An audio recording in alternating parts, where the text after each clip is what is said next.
Hello, guys and girls, and welcome to episode 160 of the FReality Podcast. Warm up the hyperdrives and buckle up as we discuss this week's top VR news. We're going to be talking about Rowdy and Zim's hands-on impressions with the Oculus Quest 2. We give you our thoughts on both The Walking Dead Onslaught and Star Wars Squadrons. Virtual Desktop is already running at 90 Hz on the Oculus Quest 2. We'll be discussing the world of VTubing with our special guest, Phia, from the Virtual Reality Show. And to round up the podcast, Zim has got some new releases for you to look forward to next week. But for now, let me introduce you to the team, find out what's been their highlight of the week this week, and also let us know what you played in the chat so we can read out some of your highlights too. First up to the plate, this guy treats VR headsets like Pokemon. He's got to catch them all. It's our Frisian friend. It's, of course, Nathy. How you doing, dude? You all right? Yeah, dude, I'm fine.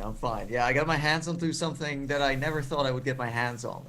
Super duper random. Let me tell you. So, this week I tried to sell one of my Vive Pros that I still have laying around, and I put it on the Dutch marketplace. Now, like every marketplace, eBay or wherever you put it, you will always get other recommendations too, right? Based on what you search for. So I was, of course, looking to see what the price of the Vive Pro was to kind of get in the same range as the other people.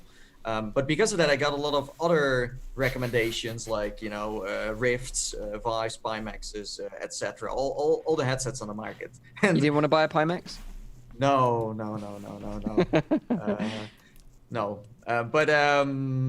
So I was like scrolling down a little bit, and I saw like an Oculus Rift DK1, and I was like, okay, it's a bit strange because it had a sticker on the front saying Top 2000, and Top 2000 is like a radio show here. And I was like, why did they put it on the front? So that triggered me to click on it because, I mean, I've seen a DK1 before. So I was like, yeah, whatever. But then I clicked on it and I was zooming in on the Top 2000 sticker, wondering where it came from and what they used it for. I was like, it must have been on TV. And I scrolled down a little bit more, and then I saw a photo and it said Oculus Rift HD prototype. And I was, no way. I was like, this can't be on the internet, because the description didn't say anything about a prototype at all. It just said like Oculus Rift DK with old headphones. I was like, okay. So I messaged the guy. I was like, what can I do with this thing? Because it looks exciting. I'm like, I'm not going to tell him that I know everything about VR. And he's like, yeah, so we bought it from a company who went bankrupt, and we're trying to sell it, and we tested it. It works fine and has no, dead pixels or anything. I'm like, this is gold, man. So I said like, so what if I just pay you 140, in euros? It's like, okay, sure. I'm like, well, that's not a bad price. So I got it here. I got a freaking HD prototype. I cleaned it up. The sticker is now gone. And this is basically the little brother of the DK2, the Oculus Rift DK2. And this is also the only headset that has never been shown to the public, and also has never really been given to any developers. It has never been for sale. Only a couple of friends from Oculus back in the days got these prototypes to develop with. But you can buy them like the DK1 or the DK2. I've seen this one at a trade show because at Gamescom in 2013, I've seen it, and I've also taken a photo with it, and now I own one. It's super weird. We actually got the seller in the chat, Nate. He's saying that he ripped you off and he just put HD prototype himself on the bottom there. Like, oh wow, I don't know. Oh wow, yeah, who knew? But so this headset is like super old. You can still connect it. It has a HDMI and a USB. Yep. So you can just plug it in and use it as a monitor. I haven't tried any games on it yet because I'm too busy, sadly. But yeah, it has like a 1080p LCD panel. Nice. And it's like, it's old school, but it's rare. It's like super rare. It is super rare. It is super rare. It's a really nice find you got there. Yeah. I wasn't looking for it. I wasn't even planning to spend money on like old like hardware. I must have paid too much for it. But I mean, you want to collect all of them, and this is like one that you don't really get. You're not going to get it chance again to get something like that. No. It's like that's like when I was hunting down. I was trying to get the magazine with Palmer Luckey on the cover. It was like 2 years magazine? after. Yeah, those are I actually, my wife got it for me for Christmas that year, and I have it. Oh, really? Yeah, I actually have it, and I burst into tears at the time because I was like, I didn't think you could do it. It was just really weird, when someone gets you something that like you had abandoned hope, and it was like a dream of yours for ages. I know it's silly now because this was all before the political stuff happened with Lucky, but man, yeah, that hit me in the heartstrings. That's great find, Nathan. Great find. Yeah, awesome find. Awesome find. Yeah. And so this is the prototype between the DK1 and the DK2. Yes. Awesome. There isn't that much info on it. I'm trying to backtrack now how many got made, and also like what happened to most of them, because I read that the developers who received them from the team, they had to send it back because there was an NDA on it, and some of them didn't, and they just kept it. So yeah, I'm really curious where these are, floating around. It's like I found one of those ET cartridges. The VR. Yeah, you found a rare Charizard. True. It's some kind of like dumpster, like. Awesome. Yeah. Awesome. Yeah. Nice little find there, dude. Yes. Well, next up, this guy's VR style is on point. He even bought a white PC case so he could color coordinate it with the Quest 2. It's the one and only Rowdy VR. How you doing? I'm doing fantastic. I got my Quest 2 right here now as well. So I've been playing around with that a little bit this week, and I'll be sharing my impression on that later, I guess. Or are we doing that now already? Yeah, we can jump into that a little bit later, and you and Zim can talk about it because you both got them this week, right? Yeah. Yeah, sure. Awesome. But no, it's nice that I got one here. The only thing I need now is a working PC, because now it's mostly serving as a stand for my Oculus Quest, but it doesn't look that great as a stand. Wow. I feel like at this point we need to open like a GoFundMe or something I was like going to that. say, roll in the donations for Rowdy's PC. Come on, let's help him out. Can we I'm please? gonna get it fixed, but it's just like there's a lot of costs associated with moving to a different country, and they keep on piling up, and every week I need to postpone it because something else came up. No, But, I understand. Eventually, I will, Yeah. guys. Trust me. on that one. What like Rowdy? What game would force you to like buy all of your hardware instantly? Well, Star Wars Squadrons, but it's not a problem about me not wanting it. It's literally about me, should I eat bread and soup this week, or should I go for the processor? Beats. Well, yeah, we understand. You moved to the other side of the world, and it's going to take you time to settle in. But looking forward to you getting back on board so we can play together, because we've got a play session of Squadrons tomorrow, in fact. So very much looking forward to that. But we'll talk about that in a little bit more detail later on. So next up, this guy is the Green Leader, navigating this squadron of VR enthusiasts through the asteroid field that is the internet. It's VR streamer ZimTalk5. How you doing? Yeah, I'm great. This is one of those weeks where, like your nerves feel like they're too much on electric feel. Man, like so many things are just happening all at once. Like great games are coming out, and the Quest 2 showed up out of the blue in the middle of my week, and I was like, I don't have time. I got to work until 11 p.m. tonight. I can't do this. And but I had a great unboxing of that. And honestly, I know we're going to talk Quest later, but I'll say something now about it that I am so super happy about. For anyone who's been following my broadcasts on Quest, I use a screen copy method to get stuff to the screen, and there's no screen tear anymore. They fixed it. So at a software level, there was a problem with the Quest. It wasn't there with the Go. It's not there with Quest 2. So I'm kissing goodbye to Quest. And that was probably my highlight of the week, was just a small little niggle that if you're a creator and you have this little niggle that's like a thorn in your side for years that you just want to get rid of and you try so hard, that's finally gone. It feels so good. So that's my highlight of the week. No screen tear. That's gone. It's like of all the things he could have mentioned about the Quest 2, he mentions this. I love it.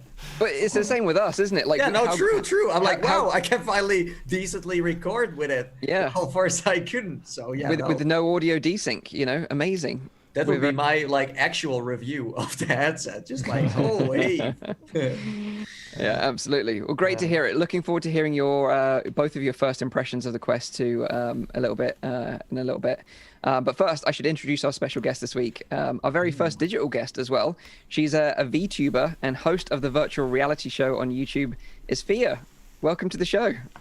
Thank you. I'm so excited to be here. Yeah, my name's Phia. I host the virtual reality show on YouTube. I am also a VTuber/V streamer over on Twitch, and I make virtual content as a virtual avatar.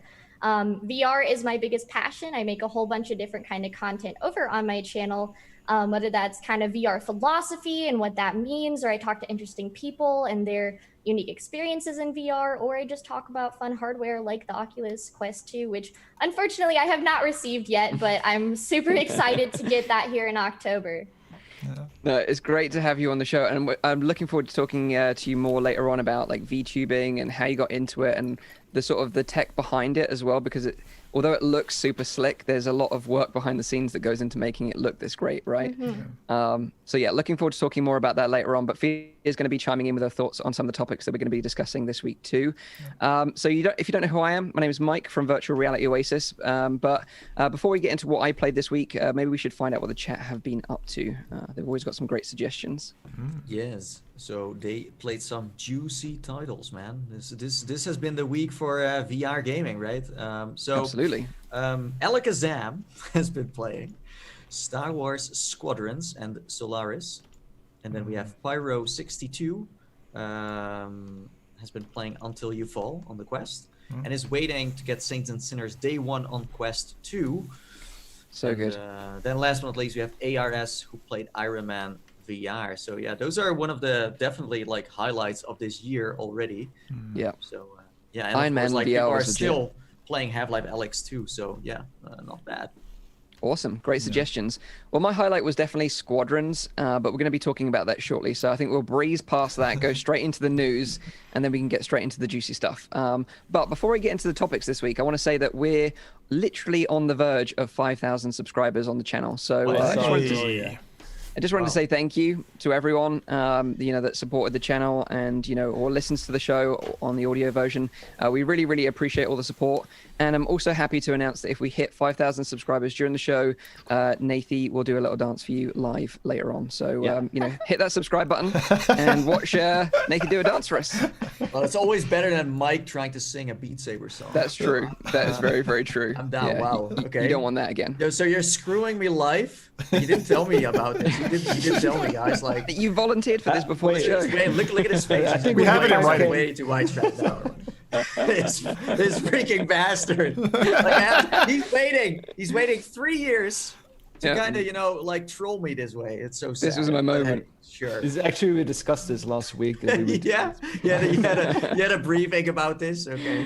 Nathie trolls me on a daily basis behind the scenes, so this is my What the payback. heck? But yeah, before we get into that, so let us know if we hit the 5K. Just let us know in the chat, and then Nathie will do that. People said it's already happened. It's already happened. Oh, Really? really? Can we verify this? I'm going to check.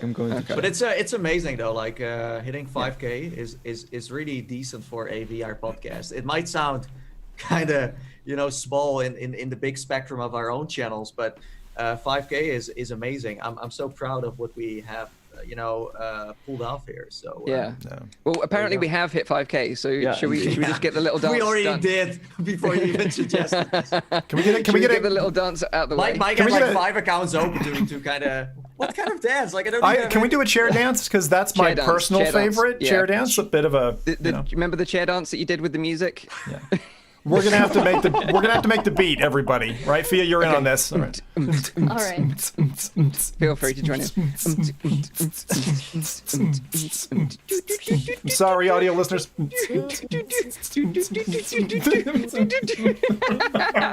This is amazing. Nice. Good job. Nice one, Nathie. Oh, I didn't want to kill myself. We didn't hit 5K, by the way. Yeah, if you unsub and then resub again, he has to do it again. I'm joking. No, good work, dude. Good work. Wow. Great. Good for being good. Good I've job, been waiting lads. for 3 years to do this. Yeah, congrats, everyone. Congrats. Yeah. Right, so let's get into the first little bit then, and this is about Zim and Rowdy getting their Oculus Quest 2s this week, and we can talk about their little sort of hands-on impressions, and a bit of a roundtable discussion about it as well. Also, if you've got any questions that you want to ask them about, the Quest 2 in general, then feel free to go ahead, and maybe between the 4 of us, we should be able to get you covered. So we should go straight to it. So what do you guys think of the Oculus Quest 2 so far? Rowdy first. Me first. Okay. It's good. Great. Right on to Zip. Unless you want me to, I'm fine. Either's good. No, it's like, I mean, it's a great headset. You know, like the stupid thing I was thinking, like, you know, how. Like I was thinking to myself, like, you know, this is probably the best mobile VR headset that is out there, but then again, it's the only one that is really out there. So the only comparison I can make is like, how does it compare to the Quest, the original Quest, right? And the main issue that I had with the Quest out of all of them was comfortability. And I don't really have the feeling that this with the Quest 2 has been resolved. For the record, I got just the standard version. I don't have the Elite strap, so it's just the standard version. And I don't like it. I don't like the strap on it. I think that the Elite strap, even though I haven't tried it, is going to be way better.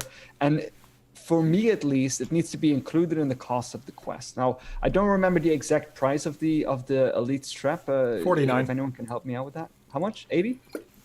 49, so $50 US. $50. Yeah. So, like for me at least, I would say that the Quest 2, the price it would be $350 then in total. I think that is the actual price for the Quest 2.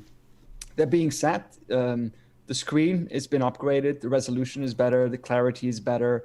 It feels like an upgrade, but I'm still.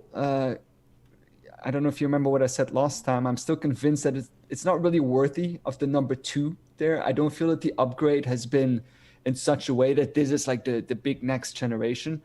Of course, there's a lot of stuff that still needs to be updated and still a lot of stuff coming out. And we got 90 hertz coming and all of these things that are being integrated as well, which I think is great.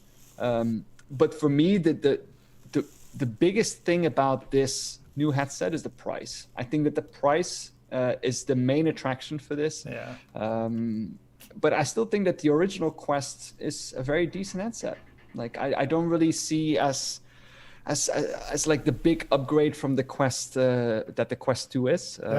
But in general, I feel like it's a great headset. But the biggest thing about it is the price, and I find that the comfortability for me has not been really that much improved over to the Quest. But yeah, it's better. It's interesting because that secondary market, and for anyone who was watching, I've been trying to sell VR equipment, so the secondary market for Quests has been seriously depressed in terms of the price that you can get a Quest for, which is great if you're struggling for money and you're like, oh, I mean, you can get Quests for £200 now. And I'm sure $200 is the same. Like, I don't. If someone would get the original Quest now, I don't think that the experience that they have will be far less than the experience that they would have with the Quest 2. Yeah. And the content is exactly the same right now. Yeah. What? The content is exactly the same that you have access to on both headsets. Yeah. Yeah. And will be for quite a time going forward. All right. Well, I like that. I like that I disagree with you because it always makes for a more interesting podcast. So I'm going to say a couple of things. And when I say I disagree with you, I disagree with all three of these bastards. For now, I've had an hour only contact with the headset, so bear that in mind because this might change. But my wife summed up my opinion, I think, better than I can sum it up. And she said, this little thing, the Oculus Quest 2, is like a present from the devil. It's almost like the perfect VR headset to me at the moment, in that there's almost nothing I can see wrong with it. Nathan mentioned the lenses and the screen reflection, and I wouldn't call that God rays or anything else. It's like when you stepped from the DK2, many of you won't have had this experience, which had like clear lenses, and went to a CV1, which had like God rays. I kind of equate it to that. There's a slight ghosting or blur on certain text edges, like a trailing of the image. By the way, I never said God rays, just saying. Okay, maybe how would you describe it? But it's like this, like that, we talk about like this mist, right? That was kind of like this gloom, this bloomy. Okay, yeah, exactly. That's why I'm equating it to CV1 because it kind of gives me a similar feel, but like it feels like they've solved a lot. Like I loved my Quest. Like Rowdy, the Quest does get uncomfortable after a time. I don't find this strap to be substantially less comfortable than the Go strap. I find it to be fine. Like it's a notch down from the Go strap, some people who I'm talking to, other creators and stuff, are saying it's a notch up, which I wouldn't necessarily agree with myself. If I bought this for $300 and there wasn't an Elite strap, I probably wouldn't be complaining. I probably just, wouldn't know any better. You know what I mean? It's the price that is great on this headset. It's insane. No, it's insane because like the lenses on this to me are the closest in terms of headsets that I've tried are closest to the Index, which is insane. Like the clarity in the text is like I'm reading it off of my monitor now, and the screen door, if you want to call it that, now for me is indiscernible. I can still tell I'm wearing a headset, but it's now to the point where it's like before I've always seen screen door to some extent, and now I don't see screen door. I see it kind of like a mild headset blur now, not discernible. And maybe that's just my eyes. I mean, I'm 35 and I've been staring at screens my life. The other thing that really surprised me, in terms of the features that I wasn't expecting to improve, do you guys remember when the Quest launched and it had an audio crackle and they had to back off the net volume of the audio to get away from that? So people in Beat Saber were complaining because the audio wasn't good enough for them. I'm talking just from the sidebar audio. Yep. Now, I'm not talking about the sidebar audio, but when I pipe into the 3.5mm jack with external headphones, this thing now pushes, and that's an 18 ohm headset. Impedance matters for people who know headsets, so that's a pretty low resistivity in the headset. In terms of the drive, it's driving those headphones beyond my comfortable listening, which means it's pushing more volume out of the headset, which is a great thing. I don't know how they achieved that. Fixing the screen tear, great optics. The new home environment is fantastic. It really put a smile to my face. And then just the menus are just smoother. Everything runs like smoother. It's just snappier. I think you guys were totally right in saying that it's just a fantastic all around headset. And really just. Yeah. I have to on that. I see why you're on the knife edge, Rowdy, or behind the fence on number 2. But I think this plus what they're going to be doing with the Infinite Office, and this is Quest 2. I'm really surprised. Yeah, I mean, I agree with all of that. I think that they improved on all of the things. I'm just wondering if the improvement in the technical aspect is for me enough to give it, the next generation of Quest. I agree with all of the improvements that have been made are in the right direction. Yeah. It's just like I kind of wanted to go even further.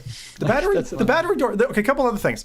The battery door improvement and the way the battery is held in, so it doesn't jostle around if you're playing a heavy Beat Saber session. It's a plunger now, with actually like the head of the battery is held in place. It's not a spring system, which is good for a few reasons. You can't wreck the spring.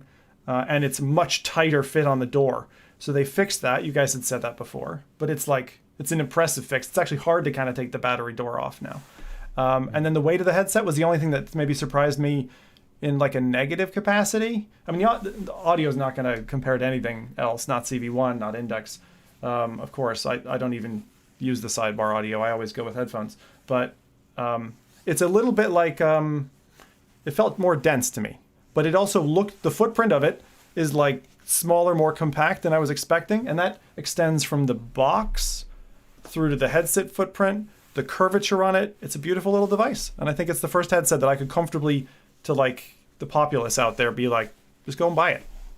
So. Yeah. And I think, I totally agree with Zim in that I do think it's worthy of the two. And I think the thing that I'm more excited about than anything else is the features that haven't been announced yet that are likely going to be coming down the pipeline, because this XR2 chipset, not only does it mean that the headset boots faster from powering it on, games load faster, hand tracking feels smoother, everything feels smoother, but there is so much power behind that chipset. We've seen it and we're going to be talking about it shortly in terms of 90 hertz. But it's the features. Maybe once they unlock that, I'll change my mind. They haven't announced yet. Well, see, that's it. I feel like I'm maybe rounding up. Like if it's a 1.8 or a 1.9 right now, I still feel like it's a 2 because I've seen what they did with Quest and where it went with like hand tracking. This thing has that capability built into it. I've already seen that, so I'm kind of, to an extent, like I'm forecasting the next 6 months what that's going to bring us, the next 12 months what that's going to bring us. And some of the features they've already mentioned. Like right now, sitting where I'm sitting, I have no interest at the moment in like the AR side of Oculus and Facebook's virtual reality labs right now, because there's nothing for me to get excited about. This thing's in my hands, and it immediately, and this is probably the first time it's happened to me in the last like 2 years or so, it's immediately relegated my Quest to the box. I still use my Go because it's great for media and stuff. It's a great little screen, very comfortable. But the Quest has been replaced totally. But yeah, I hope so. But let me ask you all for a question. Yeah. Do people who have a Quest right now, would you tell them get the Quest 2? Yeah. Yeah, straight away. Nathan? Well, if you have the money for it, yeah. $300. Sell your Quest for $200. You're paying $100 for this on top of I would say it's not an essential upgrade if you're an original Quest owner, only because the content library is exactly the same, and it will be for the foreseeable future. I think it'll be a while before we start seeing Quest 2 exclusive content. But I think, if you're a newcomer that's been on the fence about pulling the trigger on a VR headset, you've kind of like dipped in and out. You've been like, oh, it's got some cool stuff. I'm not quite sure. Like, this is the headset that you should without doubt buy. And that is the reasoning that I'm having a little bit with saying, I don't really feel that at this moment right now that I can say that this is a Quest 2. With all the features that are going to But the issue is, right? There's two issues here. Games that are going to get announced, then yes, for sure. There's two issues here. It's erosion. It's an issue of erosion, right? And I've just experienced this trying to sell off VR equipment. Like, your existing Quest will not be more valuable than it is right now. The stock of the Quest 2, if you want it in the next 4 months, order now, because you're getting pushed back in the queue for manufacturing. I'm telling you, from the experience I've had with this headset, and I'm not paid by Facebook to say this. I don't use Facebook. I'm not like that. And yes, I got this from them. But I am so impressed with this headset. It's so easy to use. It's so light. It even fits in the original Oculus Go box without the controllers. It's so portable. It's just like... And the funny thing is, we haven't even touched on how better games will look using this yet. Like, you can access the same content, but we already know from Vertical Robot that Red Matter, they've already optimized it for Quest 2 to look better. And I know that there is some awesome games coming up that are going to get the 90 hertz update that you will definitely want to play and that will benefit from There's a counterpoint to that argument, and I hate to bring it up, but you got to know it if you're going to go into this. So because it's a higher resolution panel, because the clarity is improved, older stuff that wasn't made for this headset starts to show its age. For instance, older 360s, older textures in certain games. I've been noticing that quite starkly, like I did when I got the CV1 and you looked back at DK2 stuff. Nathan will remember that transition. Stuff looks old, or it looks dated, or it doesn't look quite like it was made for the headset.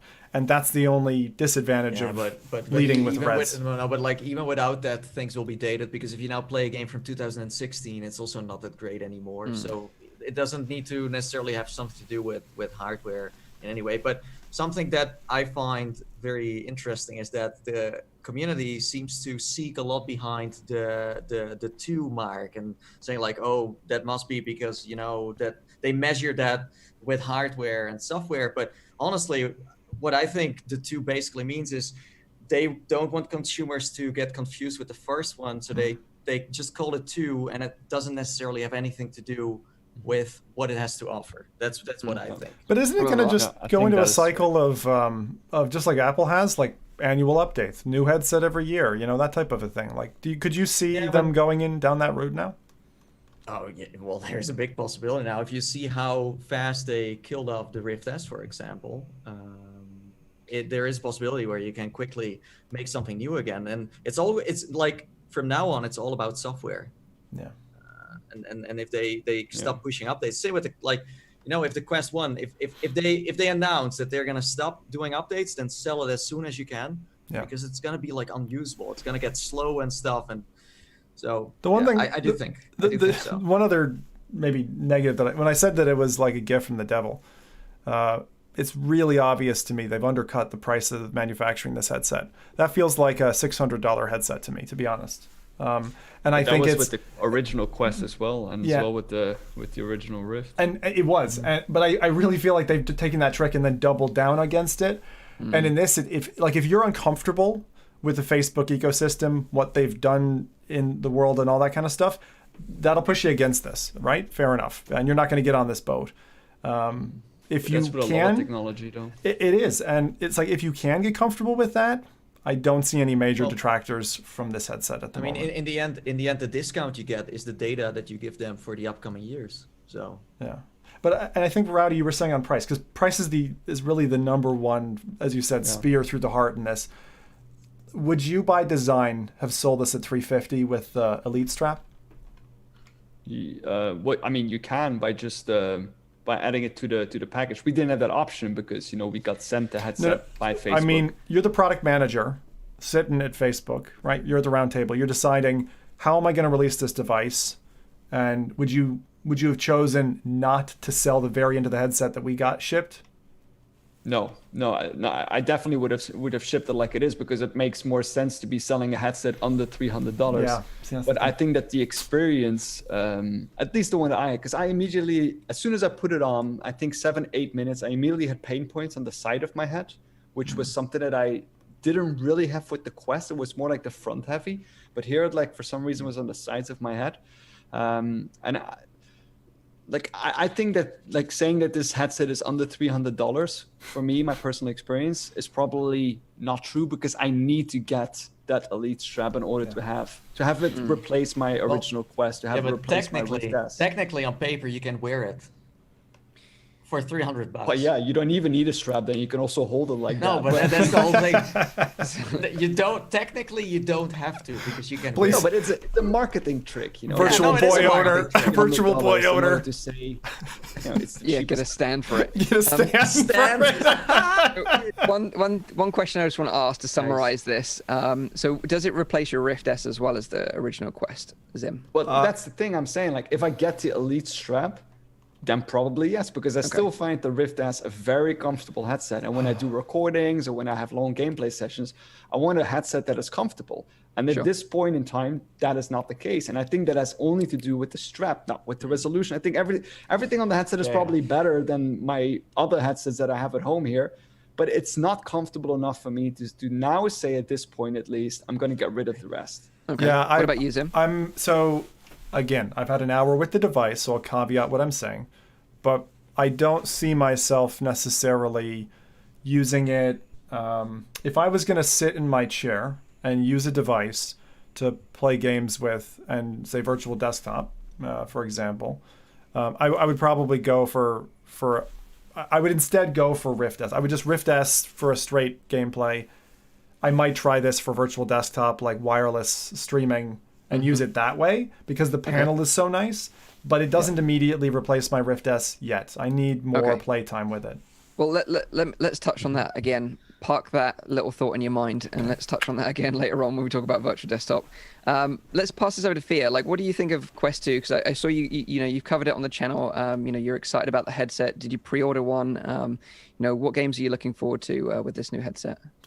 Yeah, so I did put in a pre-order for it back when they announced it. And so I'm an Index user right now. I upgraded from the Rift S to the Index. And obviously, I love that headset so much. And I think the main reason that I've decided to get an Oculus Quest 2 really comes down to some of the things that I'm more so excited about that are going to be like Facebook exclusive. And I know that's a bit of a hot take because people are not, they're not happy with some of the things they're doing. But I really think that Facebook is, really driving a lot of innovation in what they're doing. And I think one of the things I'm really excited about is Infinite Office, which I'm really excited about. I love the idea of being able to take... Yeah, exactly. Because I work, I have to do all my research, all my scripting, all the stuff that I do. I would love to take that VR, experience with me, like anywhere I want to go. If I want to like hang out with my family, well, I can still, see what's going on around me while I have my headset on. I can take it, to my friend's house if I'm staying or if I'm traveling. And I absolutely adore that. And so, I think it's a really great headset. And I think it'll, pave a lot of different paths. But I think the real selling point for me personally was looking forward to all the Facebook applications that are going to be exclusive to it here, like forth in the future. Yeah. Nice. Yeah, I think, a lot of people were super excited about Horizon as well. And it's a shame that, I think they missed an opportunity there to release Horizon when the headset gets released to the public. I think we're going to have to wait a little bit longer still. And in terms of the beta as well, I think it's only open to US residents still at the moment. I don't think anyone outside of the US has got access. So again, that's another missed opportunity, I think, in my opinion. But yeah, I totally agree. I think Infinite Office looks awesome. And, if you don't know what Infinite Office is, we talked about it on a previous episode of the podcast. But, I think generally speaking, I think everyone that's pre-ordered and is yet to get the headset, I think they're going to be very happy with their purchasing decision, whether it's an upgrade from original Quest or you're a new VR user. I think you're going to be happy regardless. Yeah, for sure. So yeah, There's not enough. I mean, it's a great, I don't want to sound like, the negative one of the bunch, because I really think it's a great headset. It's just, I always wonder about the downsides and the disadvantages that come with that. Yeah, of course. I agree with it. It's and a I think as well, it's headset. important for us, as a show to have different opinions on stuff. And I think that's what makes it more interesting as well for people watching and listening. Plus, I like what Rowdy does. It's very important to look at a product from the base package. What do you get for it? No matter what solution you have next to it, it's this is what you get. Is it good or is it not good? And then you can look at accessories, because otherwise you can solve every problem. And yeah, that's true. Just talking about accessories, there was a question I wanted to answer. And I know you guys said, particularly with the Elite strap, won't fit in the original Quest case and stuff. But if you are an owner of a Go or a Quest case, the official cases from Oculus, the Go case, again, I'm thinking about travel, and I know right now that's the last thing people are doing. But the Oculus Quest 2 fits in the Go case without the controllers, with the soft strap. So if you're just a standard consumer, like many Go users are, and you just want to upgrade from Go to Quest 2, you can do that, use that case, and then throw your controllers in, because they're quite hardy, actually. Those new controllers are robust pieces. I mean, someone's probably going to x-ray your suitcase and wonder if you've got some adult toys stashed away, but hey. And then in the Quest 1 case, the actual flap for the what do you call that? An inlay for the original Quest controllers. If you cut that out, the new controllers fit in and the new headset fits in. Again, sans, so without the Elite strap attached, but it becomes the perfect protector again. So don't necessarily jump to buying, spending $50 on a new case. And if you are a traveler at some point in the future catching up on this podcast in 2023, then maybe pick up a used Go case and use it for your Quest 2. How much was the Go case, by the way? It's another 50, yeah. Oh, also 50. Another 50, yeah. So for me, for instance, because I was now it's more expensive suddenly. I'm like, okay. Yeah. The new case is the same price, so it's just a case of Yeah. if you have one of the original ones lying around, you can repurpose it. Yeah. So that's what I'm saying is that although the new case is nice because it's that light speckled gray, it's lovely looking, and I love their cases. They really have done a good job. As you know, I've gone as far as California to Scotland testing virtual desktop at that distance. I've taken it on various boats and airplanes and stuff, so I've got a lot of travel experience, and all I can say is this thing, it'll travel like a Go if you don't have the Elite strap, and if you have the Elite strap, it's going to travel like an original Quest, and you need the new case. True. Yep. Good summary. Okay, well, that's our thoughts on the Quest 2 so far from these guys that just got hands-on with it this week. And maybe we should move on with our hands-on impressions of some other bits and pieces, maybe not so positive. Starting with The Walking Dead Onslaught, because there was two big games coming out this week. There was Walking Dead Onslaught and there was Star Wars Squadrons. And I think, it's fair to say, well, from my perspective at least, I was excited about both of them. One of them turned out to be not particularly great. One turned out to be great. So let's talk about the one that didn't turn out to be great first. And that is, sadly, The Walking Dead Onslaught. It's a bit of a shame with this one. Talked about it last week. Yeah. It's a shame with this one because, it's made by Survios. They've got a good track record of making great VR games. Sprint Vector, was it Raw Data? What was the other one? Westworld. Westworld, Creed. Great experience. Creed. Some really solid VR titles there. But it seems like they've really dropped the ball on Onslaught. And Nathan and I actually got to play this in advance, and we were both extremely disappointed with the game and gave them a lot of feedback about it, and that was prior to it even releasing. And then unsurprisingly, when it did finally release, we see a lot of the negative reviews coming out, and I think a lot of the criticism is about how arcadey it feels and how everything it's just very much an arcade title across the board. And as we know, Survios own a chain of arcade locations. So it seems that this game was clearly made for those, but then was eventually just ported as a kind of like a little side project to home consumers, but it didn't pay off in the end. Can we make it more specific? Because when you say arcade, like arcade is not necessarily a bad thing. Yeah, it's not necessarily a bad thing, but in this case, it certainly is. Because let's say if I would play this in an arcade, and I never played it, I still think even that it's pretty bad. I still think it would be fun to play for some reason. Yeah, and maybe we should just do a little roundtable. Like, who actually played it this week? Nathan and I obviously played it. Rowdy, did you get to play it? No, after I saw the videos on it, I was like severely disappointed, and I was like, I wanted to, but ran out of time. But I had a really good heart-to-heart with somebody who played it a lot, and the comparison that stood out to me as somebody who likes The Walking Dead: Saints and Sinners as my second all-time favorite VR game is the knife mechanic is binary. So instead of there feeling like a forceful jab into the skull of the thing that you're coming after, right, and feeling like you got to stab in momentum, it's like a pop gun. You like touch a head and like, oh, that guy goes down. And I thought that description immediately put me off. So I am going to try it, but I heard you guys, talk about it recently, and that was enough to put me off of it for now. What about you, Phia? Have you played this one yet? No, I haven't played either. I've seen gameplay of both. I probably would not touch The Walking Dead. Star Wars, I'd like to give a shot for sure. And I watched Nathan's video on that, and it seemed like he really enjoyed it. So I'd like to give it a shot after that. Nice.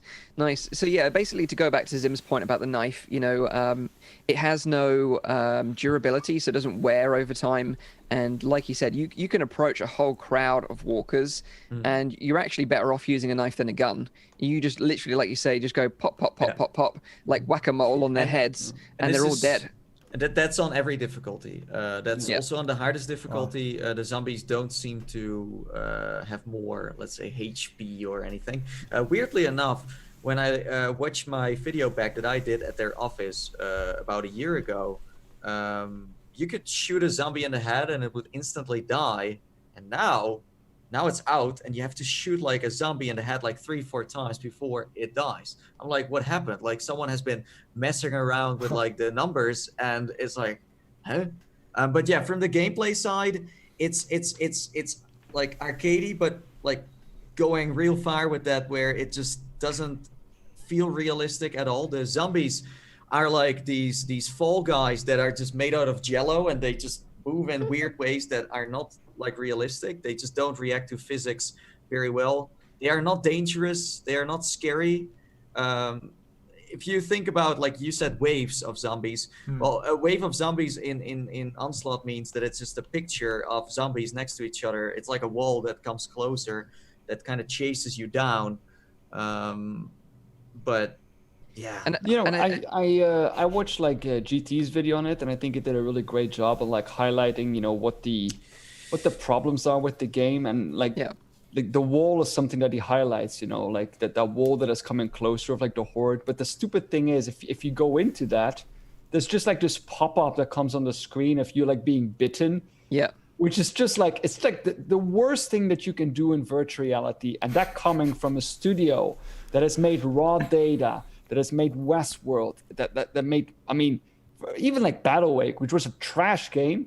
I mean, they should know it is. They know it is, but still they include that in there. And then the most hilarious part was when there was a scene where you had to like run away from this horde coming on, and GT's like, "Oh no, the zombies are here!" And he turns around and just goes like, "Pops, pops, pops, pops, pops, pops, pops, pops."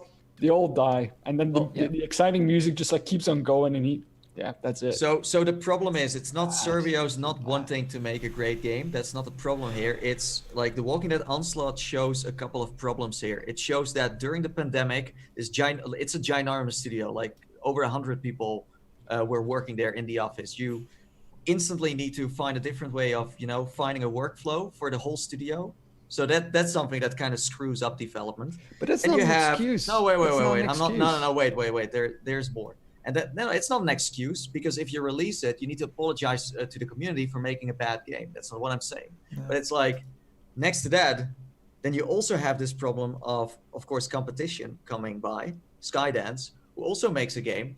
And because of that, they were completely in panic mode and they didn't know what to do anymore. And you can see that in the game. They tried to reshape this game like 4 times. First, it was a co-op game. Then it was a single player game. Then it was kind of open world. Then it wasn't. So you can just see like this game tries to be everything, but in the end, it doesn't. It isn't anything. It's like a multi-factor I'm talking printer. purely about like the design choices of like, you know, like having that pop up on the screen. Like you're not gonna tell me that a big VR studio, as for example Survios, is still not aware that, you know, these kind of things in virtual reality are just bad design from the get-go. I totally agree with your point. Totally agree with it. And I think the problem is with them is that Skydance did such an amazing job with The Walking Dead Saints and Sinners. Yeah. And what they really highlighted in that game was that although the walkers are dangerous, other humans are far more dangerous. And that was always the case with the comic books, always the case with the TV show, that other survivors were your biggest threat. And the problem with the Onslaught is you don't meet any other survivors. It's literally just a walking, like a zombie whack-a-mole, essentially, game. And the thing is as well, they tried to shoehorn in a story, and they even hired the guy that plays Daryl, Norman Reedus, to do the voice acting for Daryl, which must have cost him an absolute fortune. Yeah. And the problem is when you meet him, his character is so wooden, it doesn't come across very well. And basically how the gameplay mechanic works is that you have like a flashback story from Daryl that you go and experience, and the whole experience is narrated by him. So he's like, oh, I was running out of energy, and then I found a tin of tuna on the top of a cop car, and then there's a tin of tuna on the top of a cop car. It's like Daryl. It basically just tells you how to play the game. It's like listening to a tutorial as you play the game. Is that bad? And then you go back to your home settlement, and then you go on scavenger missions where you just basically walk through maps and you suck up like different supplies. You don't even have to pick them up. You can just suck them up, like, you know, using a weird sucky motion. And then you take them back to your base, and then you expand your base. And yeah, overall, it's just really bad. And I think it's a real shame. Like it gets boring so quickly. Like it does. It's very repetitive. And some of the things they added to kind of extend the playtime, like those missions that you're talking about, those scavenger missions, they're always the same thing, and they repeat themselves over and over again. Like the thing is, I told Survios up front, said like, this game's really bad, and you gotta tell the community that you made some mistakes. They're gonna try to fix it. That's what they have been saying. But this game is fundamentally broken. So ditch it and do better next time. Yeah, because this game is not fixable. It's not fixable. It's a really bad game. So this is a cornerstone, and this is where I'm gonna just do an open, hard level letter to Survios. 6 months ago, this could have been a canceled project, and that's probably the smartest move here. The second best move here, in my opinion, when you're facing up against Saints and Sinners, keep co-op. In fact, double down on co-op. Make that your unique selling point. That's it. It's that simple. It would have been a smart move. It would have been a smart move, because, you know, playing any game, even if it's bad, if you play it with your friends, it's fun. Like, this is exactly the point. The social people don't. I mean, people have been trying it with VR, but it's hard, because if you go many people into a VR game, it's hard to stack up that can of beans right now, or it has been over the last couple of years. But if it's co-op, it's pretty easy, and a lot of people have a friend or can meet up with one person to try and play a game. 2, 3, 4, maybe. Beyond that, it gets difficult. But like, it really helps. It's like a Band-Aid over the bad elements of a game, because it becomes funny when it's shite, and if it's at least playable, and you have a seamless experience, it doesn't really matter how bad the game is. You're still gonna have fun with your buddy. It's a shame though. Like, you have, as Mike said, you have the voice actors. Use them in your favor. They didn't really do that. They released some videos at the end where, you know, he's like, I'm so excited to play The Walking Dead, like Onslaught. But yeah, they were kind of too late, and they didn't communicate much. They were super silent on the whole project. And if you played Westworld Awakening, you're like, yeah, if there is a series, then you can make a decent game. So if they had the voice actors in there in a way where they looked super realistic, and you were part of maybe a 3-4 hour story that was like super decent, and it wasn't necessarily about killing zombies all the time and this and that. Like, the thing is, that frustrates me. So much money went into this. AMC paid them tons of money to make this, and this rolls out of it. And like, how many Skydance didn't get the voice actors. this was a good selling point, man. Like saying, like, oh, you can play as Rick and you can meet Daryl and you can join up. You can even be Daryl and Rick together and play missions that are inspired by the show. And that's not there. So they could have competed with Saints and Sinners, and it would have been just based on the storyline and based on better physics. It could have still been arcadey. I think arcadey is not bad. Yeah, sure. but are you guys? case, I got a question for you all. So, because we've all played a good number of Survios titles, if not all of them, at this juncture, are you starting to lose faith in Survios? No, I don't lose faith in them. You know, this is a paid project for them from AMC. You know, AMC were the ones that probably signed off on this in the end. They probably think, you know, it sucks, but we got paid for our job. We did our job. We delivered what they wanted. That's what they wanted. So job done. It's just a shame that Saints and Sinners was such a stellar Walking Dead game, and it just overshadowed this game in every single capacity. And the other thing is. Yeah, go on. Just another point I want to make is that, you know, The Walking Dead Saints and Sinners is available on Quest, and that's where the market is right now. So they missed an opportunity when they didn't bring the game to Quest, and, you know, the extra development time, they should have pushed for a Quest build. Although still, a bad game is a bad game, regardless if it's on Quest or not. Yeah. And just to round that up, for everyone listening or watching right now, skip this game and get Westworld instead, and you will not regret it. Because if there's one title that shows what Survios can do, then it's definitely that one. I'll tell you what I want. I want to see Survios bring Sprint Vector to Quest. Port that game. Yeah. Because there's enough exercise heads out there, and that game will make you move. Yeah. True. No, I think this studio, you know, has a lot of talent. I think the arcade genre they do very well. And of course, with the arcades now, they can't even, you know, get started with that. This was just, you know, a mistake from both sides, and I'm sure they know this and they want to do better next time. So Yeah. So yeah, avoid Onslaught. If you're in the market for a zombie game, get Saints and Sinners. It's available on all platforms. Did you play Saints and Sinners, Phia? Have you ever played that one? No, I haven't. I can't say gore is exactly my thing. It's if you ever get the opportunity to play it, I highly recommend Saints and Sinners. Even just for the stories, the little stories that you get involved with, they're fun to watch as well from a YouTube and stream perspective as well. So yeah, if you can stomach it, then check it out. Yeah, I'll have to give it a go then. So let's talk about Star Wars Squadrons, because this was the one that did shine for me this week. Although it has been getting a bit of flack actually from the community in some sense.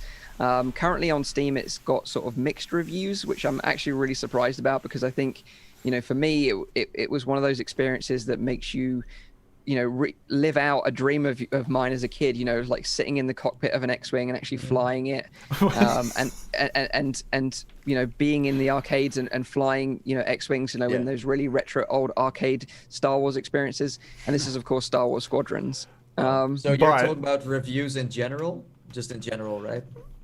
Yeah, on Steam, currently sitting on mixed, which I'm surprised not about. Not necessarily VR people, just regular. It's across the board. No, I can tell you, more than half of the people who I know who picked this up, like, struggled with it, and I did as well. And I'll tell you why. It's not necessarily the performance, but a lot of the VR like control mappings. If you've done a lot of flight simming before, typically your control mapping will be at least handheld for kind of like popular HOTASes and setups, right?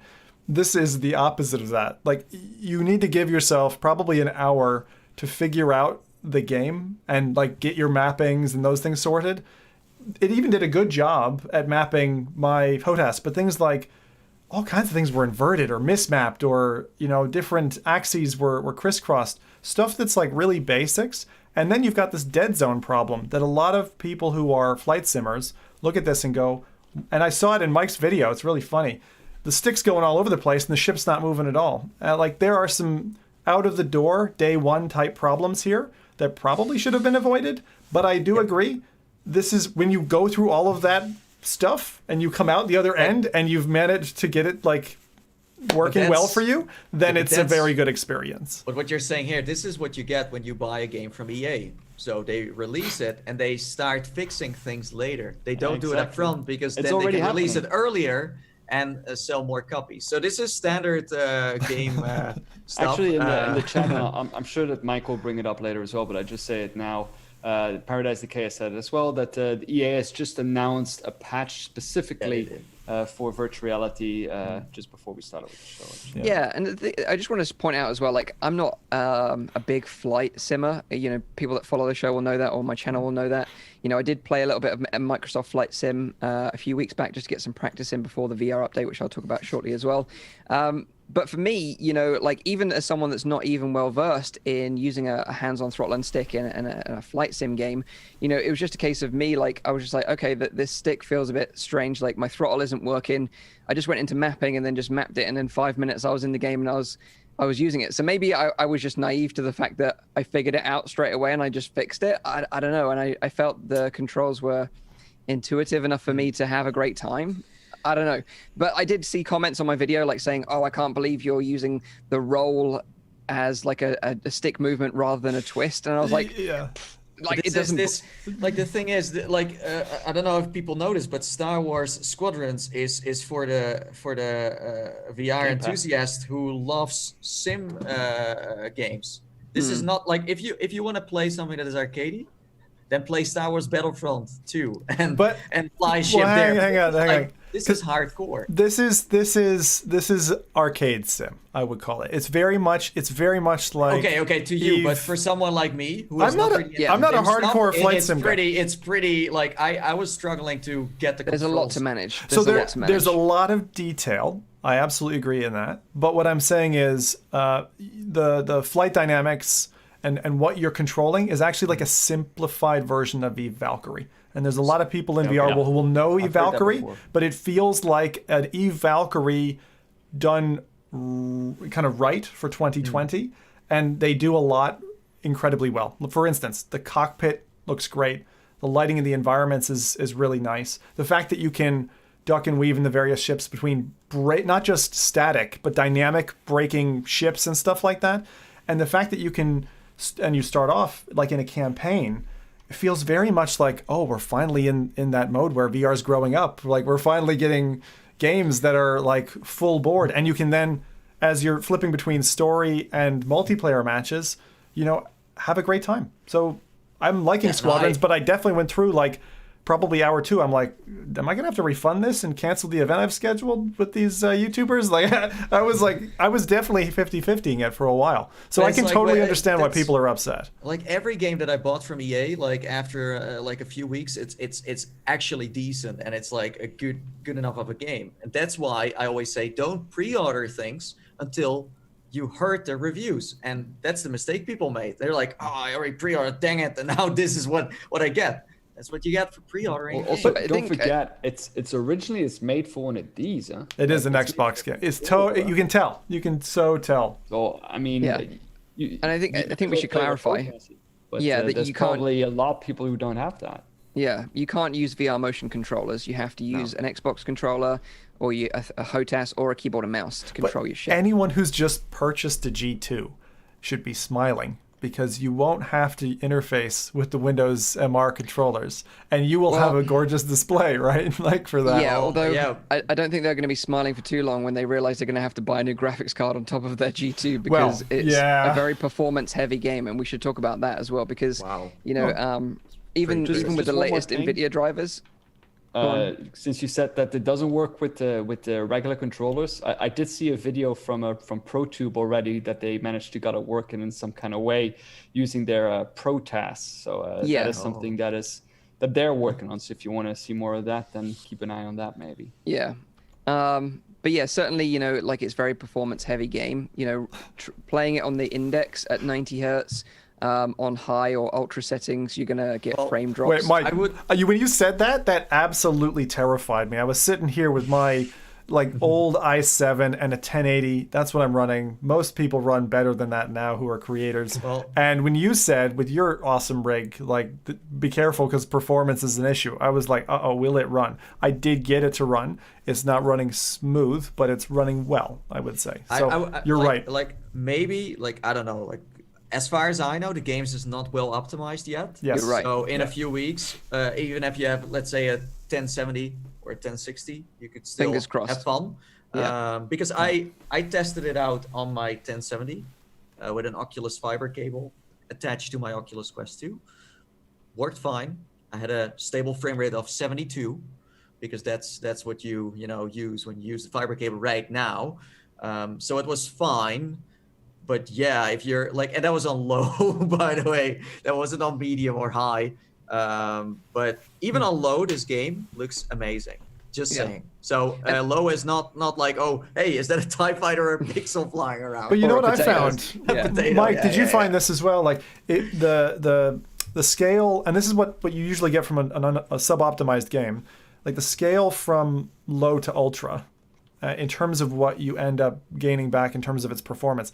It doesn't seem to do a heck of a lot. No. Like you can ramp everything up to ultra or whack it all down to low, and the difference isn't huge. Like it's not 30% or more than that No, different. you're right, and that's exactly what Nathan just said. Graphically, even if you whack it on low, it still looks amazing.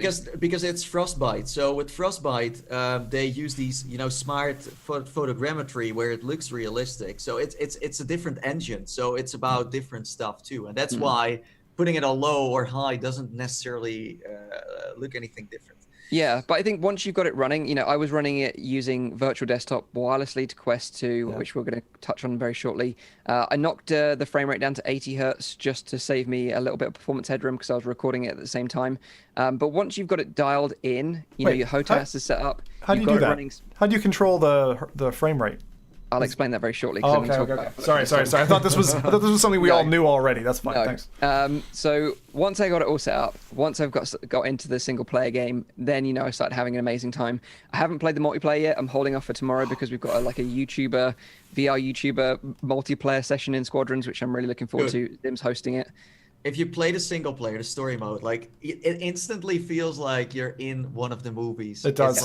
It's amazing and it's awesome. Beautiful if you see the whole universe. And also, I had like this kind of feeling of like playing Star Fox or something. Yes. Where it's like these little. I said the same thing. Yes. People, saying like, hey, Roger, this, and then you see this hologram, like it's a trap. It's like, haha, this character is there. And then you see, like when because you fly in the missions, of course, but then you also go back to your hangar, and over there you have like little droids you can interact with. You just click a button. It's very arcadey, but it's all about the flying. So I'm not complaining. I'm already happy that EA at least decided to be like, VR is interesting enough. And I think we should thank the developers who worked at the team, who told the higher ups, listen, you got to do this, because I could not imagine playing this on a pancake screen. No way. The game doesn't feel alive at all. I tried it.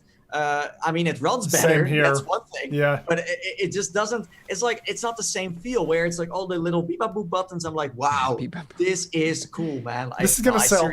I think this is like Dirt Rally 2 out the gates in that it's not performing great, but it has all the components of it. Once they get the ironing steam out and they flatten this out and they get it performing a bit better, this is going to start selling headsets, this game, because 100% agree. Because it's got that two-prong attack of like campaign plus multiplayer. The thing I just want to mention that our feedback here, unless any of you guys are going to surprise me and say you played it on PlayStation, this is PC VR responses, to how the game looks, because it has a substantial downgrade on PSVR from what I can tell.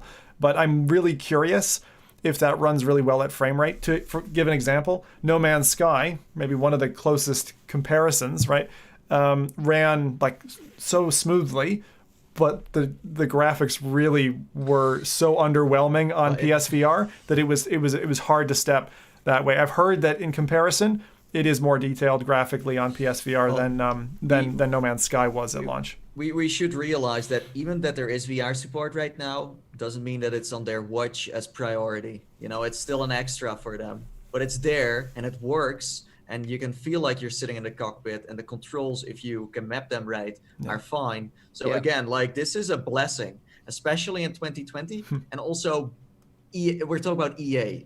Because EA, what they did before was making this one X-Wing mission of like 2 minutes, and that was it. So this is really decent. So Paradise Decay is saying that he said the blur on PSVR today compared to the game on medium settings on PC, but I've got a feeling that it's probably a little bit worse than that. But at least the one thing you can guarantee with PSVR is that it's going to have a decent frame rate, consistently, because they've got a certain barrier that they demand a game performs at. Can I just say that because you play as the Resistance, the New Republic, or as the Empire, And the missions in that sense are also different vibe-wise, because I felt like if I was flying a TIE fighter, the missions were more aggressive, were a lot faster. Well, with the rebels, it was more about tactics, about communicating with your team, less aggression, really like they would usually operate too. So I think in the missions, it also reflects that. So if you really like the dark side, then you're also going to feel that. And if you like the light side, then you also get that. So I think they nailed the story mode. The characteristics that you're describing there, Nathan, is exactly what I've felt in starting to play out the story. Now, I'm only a couple of missions in, but the fact that they interleave the two halves together, it's so really smart. And it just, I'm like, I really want to know more. I want to go to the next chapter. It feels like I'm reading a book, but like you said, it gives you, it's the first Star Wars game, I think, that makes me feel like I'm in the cockpit, like in the seat of the movie. It's just to clarify. Oh, sorry, go on. Yeah, so it's good to know that I've also seen the reviews, and people are right. It's not very well optimized. It's in some ways also not so consumer friendly in terms of controls. But most of the reviews that are good or bad are people who are not playing this game in VR, have never tried VR before. Just keep that in mind, because the thing is, we as this small little VR bubble are like, wow, we in the first place are already happy this has VR support. So our bar starts somewhere else, where others are like straight up EA fans. There's like, oh, I played Star Wars Battlefront 1 and 2, and I played this and that, and this game, it's maybe not so, you know what I mean? So it's a different kind of... It's going to feel claustrophobic for them, because like I was playing it on flat just to get my settings all sorted and everything. But like being in that cockpit, especially some of the Imperial ships, feels quite restrictive in terms of what you can see. Like in VR, having that kind of volumetric feeling of your cockpit, even in the different ships, some of which have almost like a slit of a window, like very limited view distance compared to other dogfighting games that I would play, feels comfortable in VR, like feels good. The only thing that I would say is the thing that feels uncomfortable, and sometimes I have to like shimmy myself up in my seat, is on some of the ships there's like a console in front of you that stands up quite far, and so like if you're chasing a target and it drops below you, you have to kind of like to get your crosshairs on them, or lead the target. You're kind of like shimmying around in your seat, but generally it's very comfortable, and I like what they've done. You can play with the reset, by the way. So if you like move up a little bit or down, and you press the reset button, then you can really locks it in place. Exactly. What was you going to say, Rowdy? The one thing that I would say is that I definitely need a processor for this game. Yes, you do. I'm dying to play this one. I really am. Just follow the link. GoFundMe. Rowdy needs a PC in the description down below. But to clarify, Paradise Decay said that no, the blur is worse than medium on PC. So just clarification on PSVR. And also just to let you know, the campaign, from what we've heard so far, is roughly about 10 hours long. So you've got a really solid single-player campaign, and then you've obviously got the multiplayer, which we're going to test out tomorrow. Also, next to the multiplayer, you also have co-op missions. They're also a little bit like the story that you can play with a friend. Awesome. Definitely looking forward to checking those out. So yeah, I think overall, Star Wars Squadrons, we're very happy about it. Hopefully it'll be improved and iron out some of the problems. But, if you can push through the problems and get it to run, you're going to have an amazing time, I think, is our conclusion on that one. 2020 is still getting a little bit more awesome. Definitely, 100% agree. Also, while we're on the subject of flight sims, very quickly, I should mention that Microsoft Flight Simulator are looking for people to participate in their beta to test for the VR update that's coming to the game soon. There's a few requirements. You must own the game. You must have a VR headset. You must be a registered insider. You must submit your, computer settings and adhere to NDA, of course.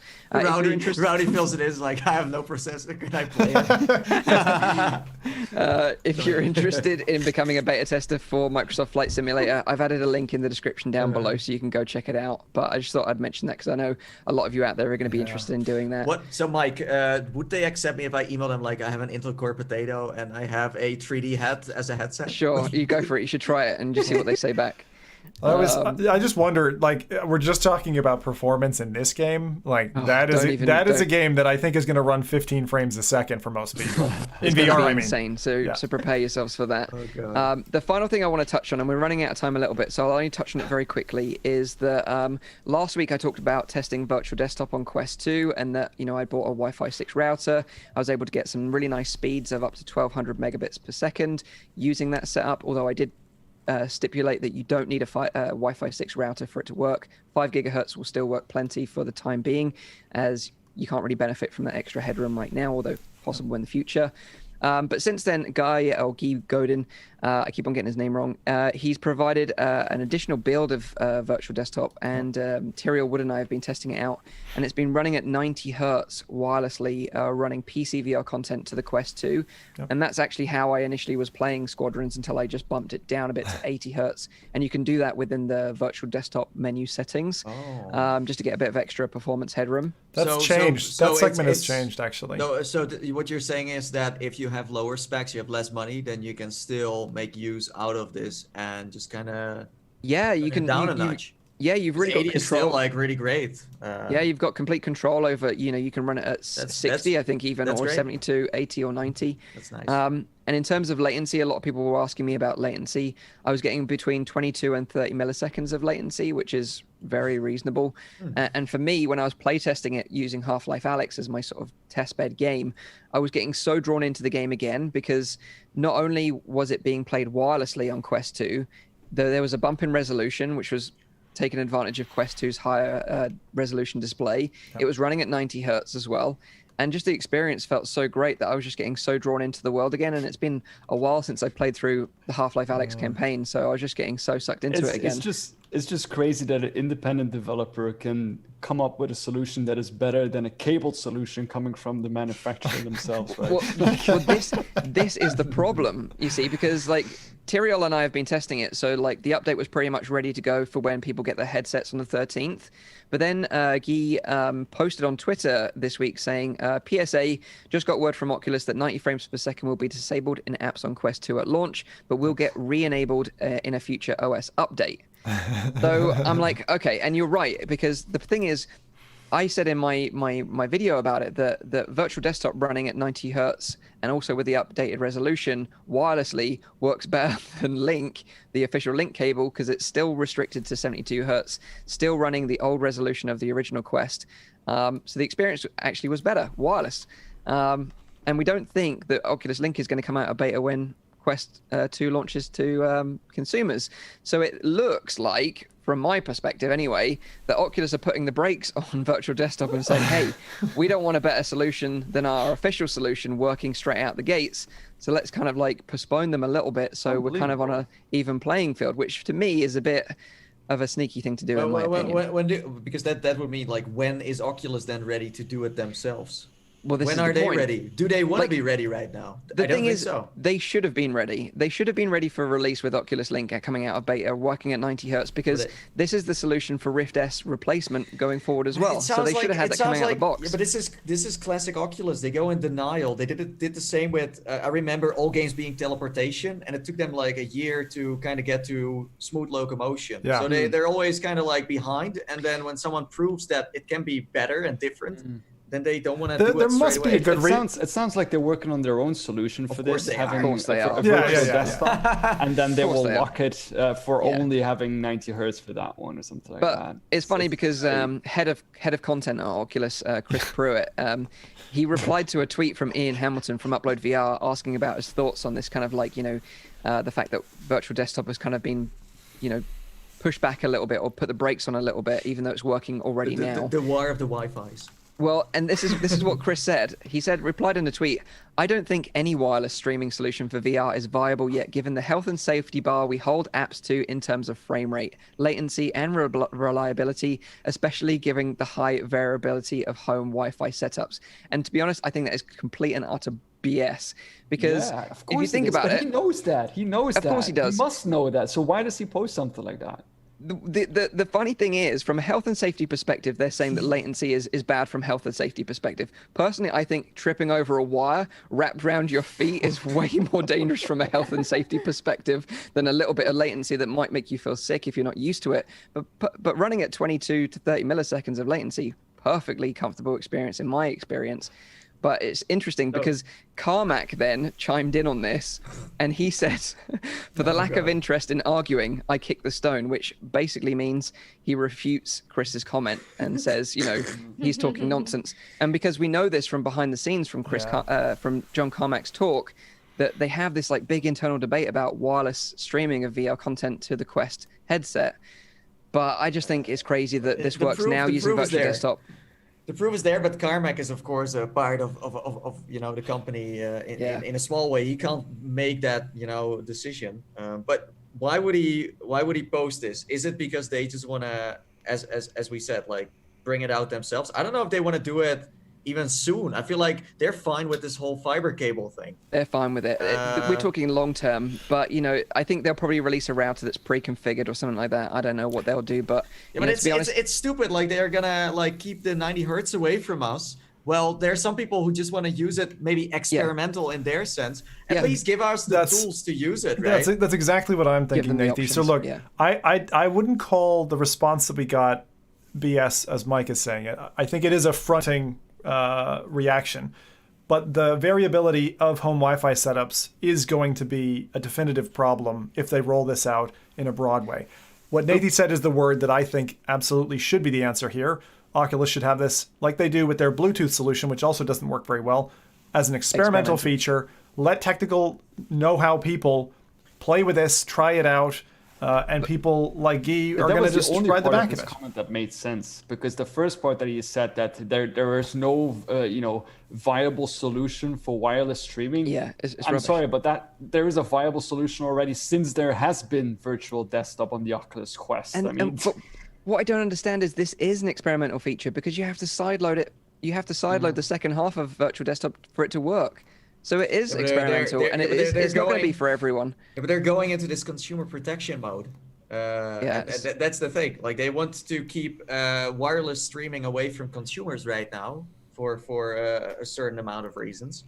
But yeah, it's a shame. And then in a few years they come out with the same Guy made, and it's like, oh look, we always believed in this. Well, he already made it years ago. I mean, I can already see that happen. It's gonna happen. But I think what they don't realize is that this is a major selling point of the Quest 2 headset. Huge selling point. It's a major selling point. It's like the Steam Link of VR basically for gamers. You can just you don't have to drag your PC with you downstairs to play. You just boot up your PC, you sit in bed and play like an awesome, I don't know, whatever game. Half-Life Alyx.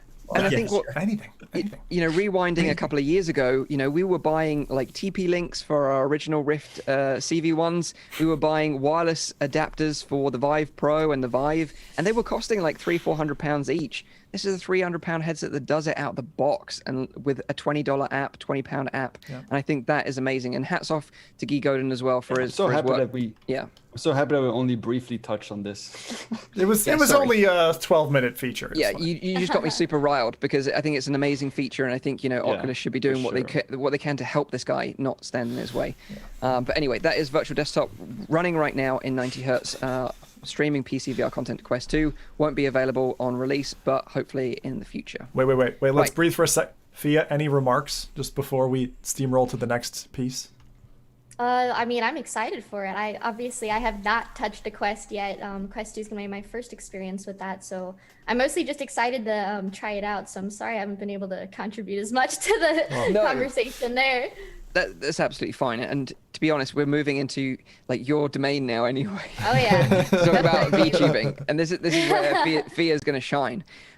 Because the reason why we invited Phia on the show is that VTubing is becoming more and more mainstream. It's becoming more popular. We're seeing it more on videos. We're seeing it more on Twitch streams. If you're familiar with Pokimane, for example, she's a huge Twitch streamer who has recently transitioned over to using an avatar and VTubing instead of having a face cam.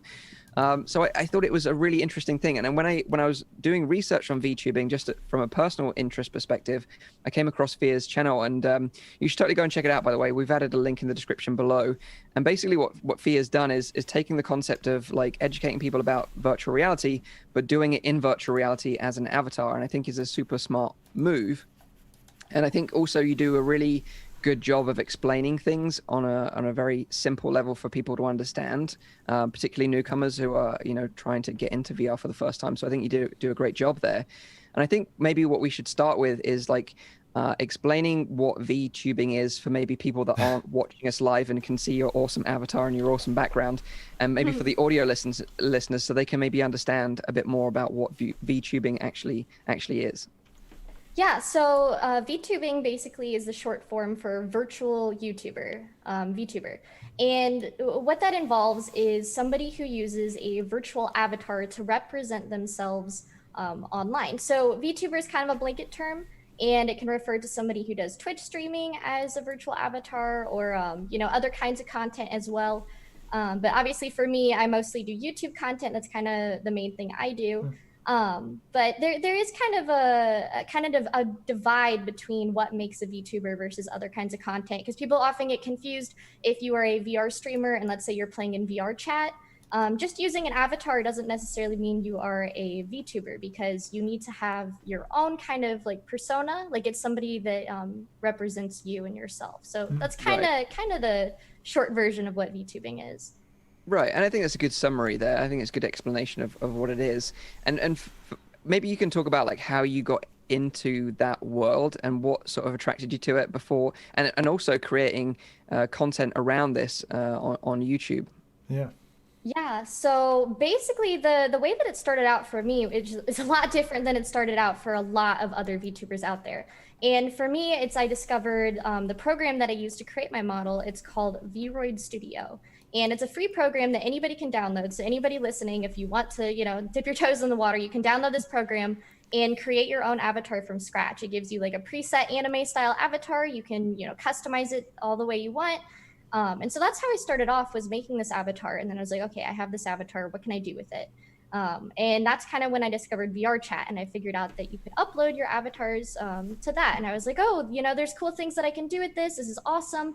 And so I got sucked into that, and that kind of introduced me to the whole world of VR. And that was about a year ago. So I've only been into VR for about a year. I'm still a bit of a baby in that sense. And then I got my Oculus Rift S for Christmas, and I was hooked. Immediately I was like, this is the coolest thing I've ever done. This changed my life. Like everything, like the world is just different now, Seeing color Wizard of Oz style.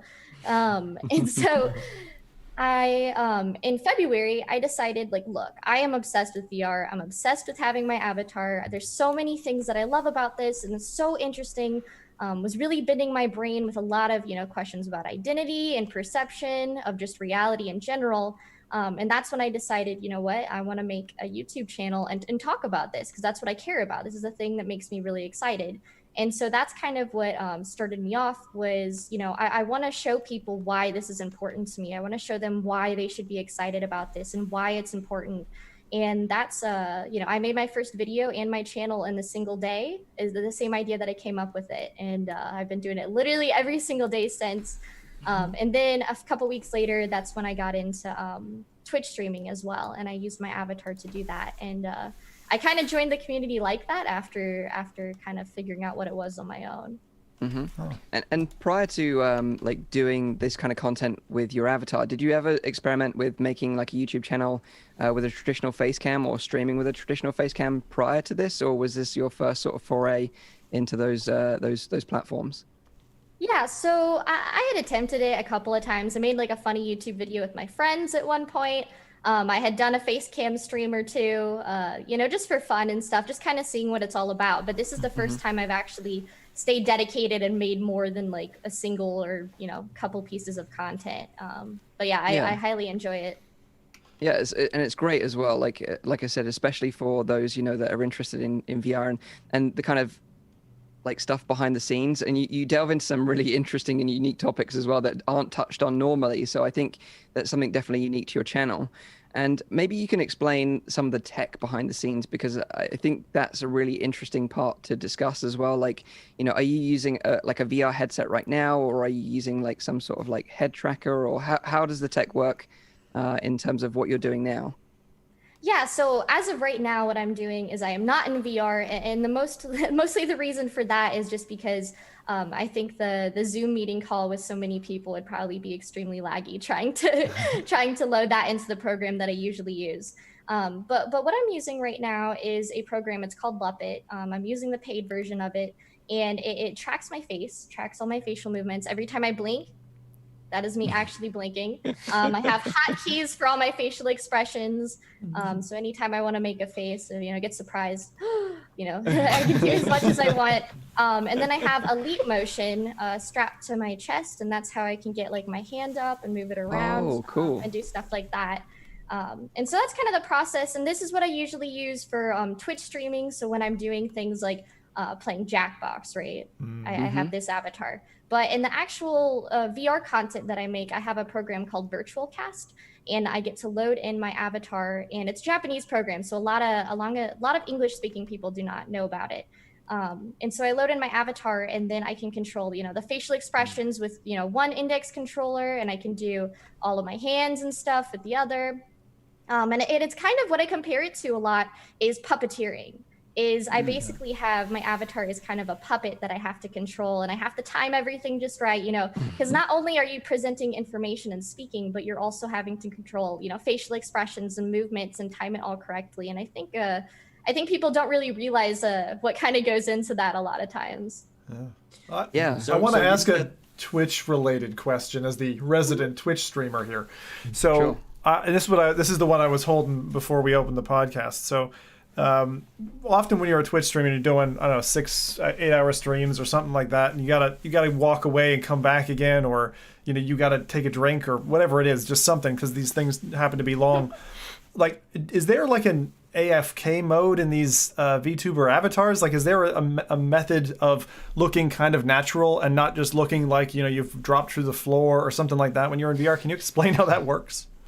Yeah, so basically what I personally do is I kind of just drop dead and I just kind of leave my avatar behind. I don't know if everybody does that.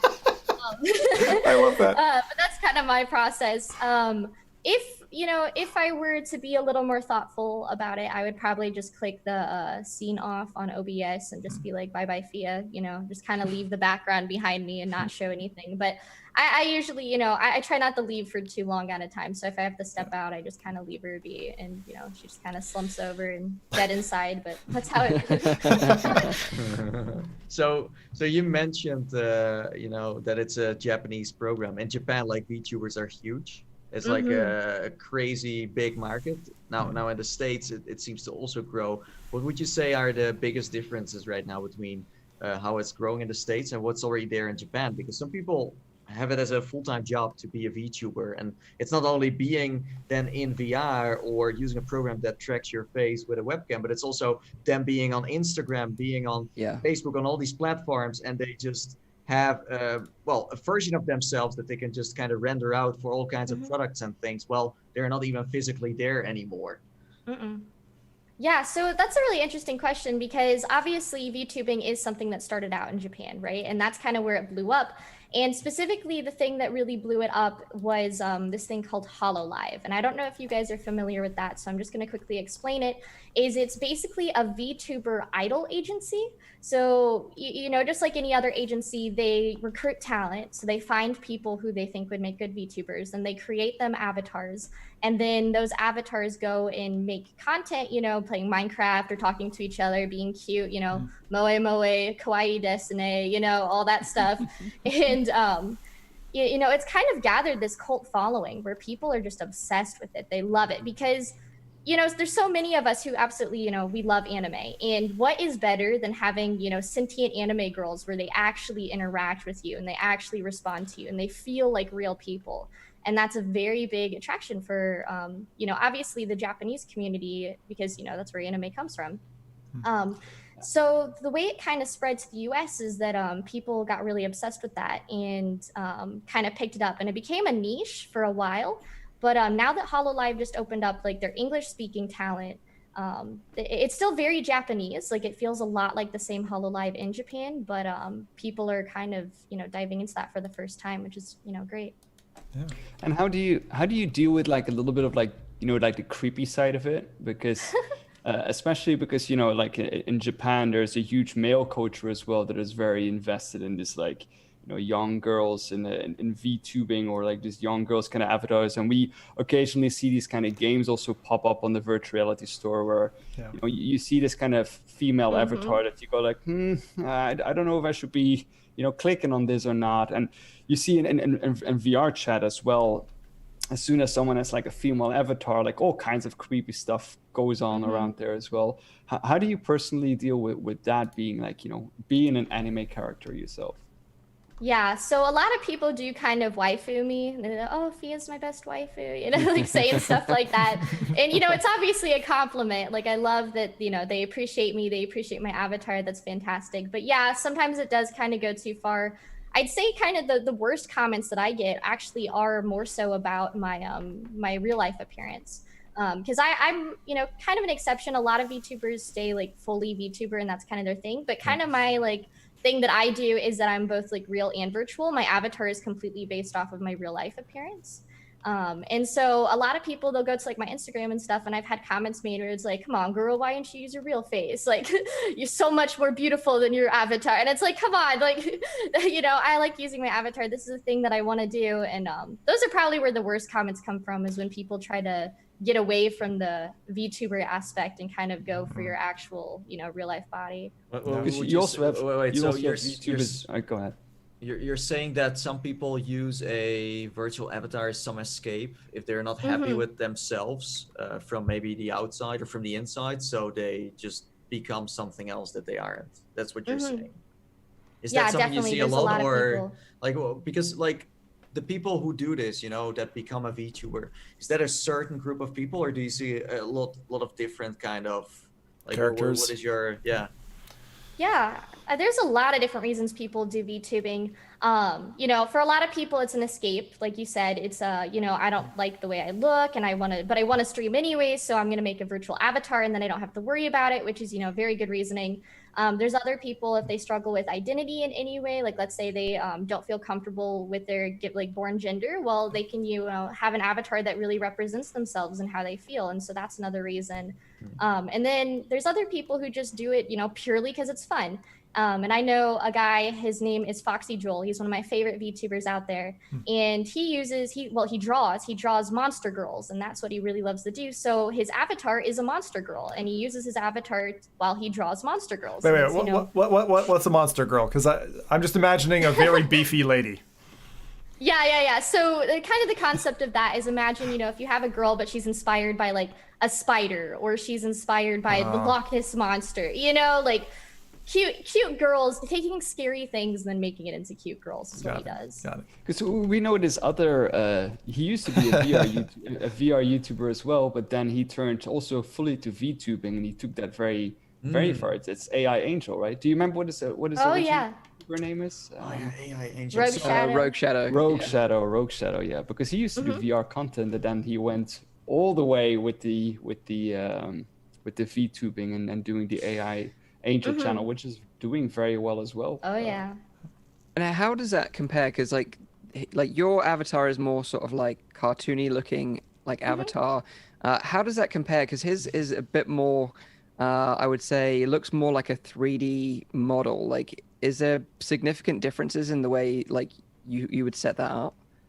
Yeah, definitely the way that you would set that up.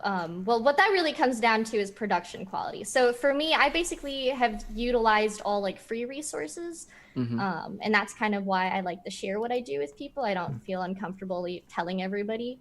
But obviously for someone like AI Angel, right, you're using a lot of intellectual property in that sense. And a lot of what's going on behind the scenes is different things going on with like motion capture, and facial tracking, and then programs that are kind of scraped together and aren't necessarily something that somebody could just download or buy. It's, you know, utilizing different resources is kind of what goes on there. I think as well, like the way I see it as well, like there's some benefits of having an avatar, you know, like if I had an avatar that I used for like my YouTube videos, for example, like I wouldn't have to like get dressed in the morning, wouldn't have to brush my teeth anymore. I could basically just practical side. I could just go to McDonald's every day. I wouldn't have to worry about my figure anymore. I could just do whatever I want, and I would have that.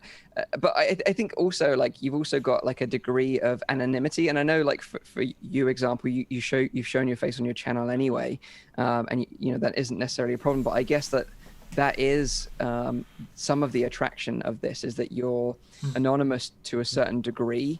You know, you can share your opinions online, you can do things even maybe that would be a bit more risque for maybe someone that would expose their face, for example. And then, you know, say if it all goes wrong and burns and you get a huge backlash, it would be just like, well, I could delete that avatar, I could create another one the next day, I could have a new channel and rinse and repeat. Do you know what I mean? Do you sort of see that in that world, or is it something that you don't think is necessarily too much of a problem? Yeah, I mean, people definitely use it to hide their identity. You know, if you know, obviously, like AI Angel is a good example. Like Road Shadow decided to kind of switch to that and kind of keeps himself under, you know, in the shadows now, and doesn't, you know, necessarily like putting his face out there, which is, you know, totally, you know, totally understandable. And I think that you know, that is the case for a lot of people. I know a lot of people, you know, obviously like Pokimane, right?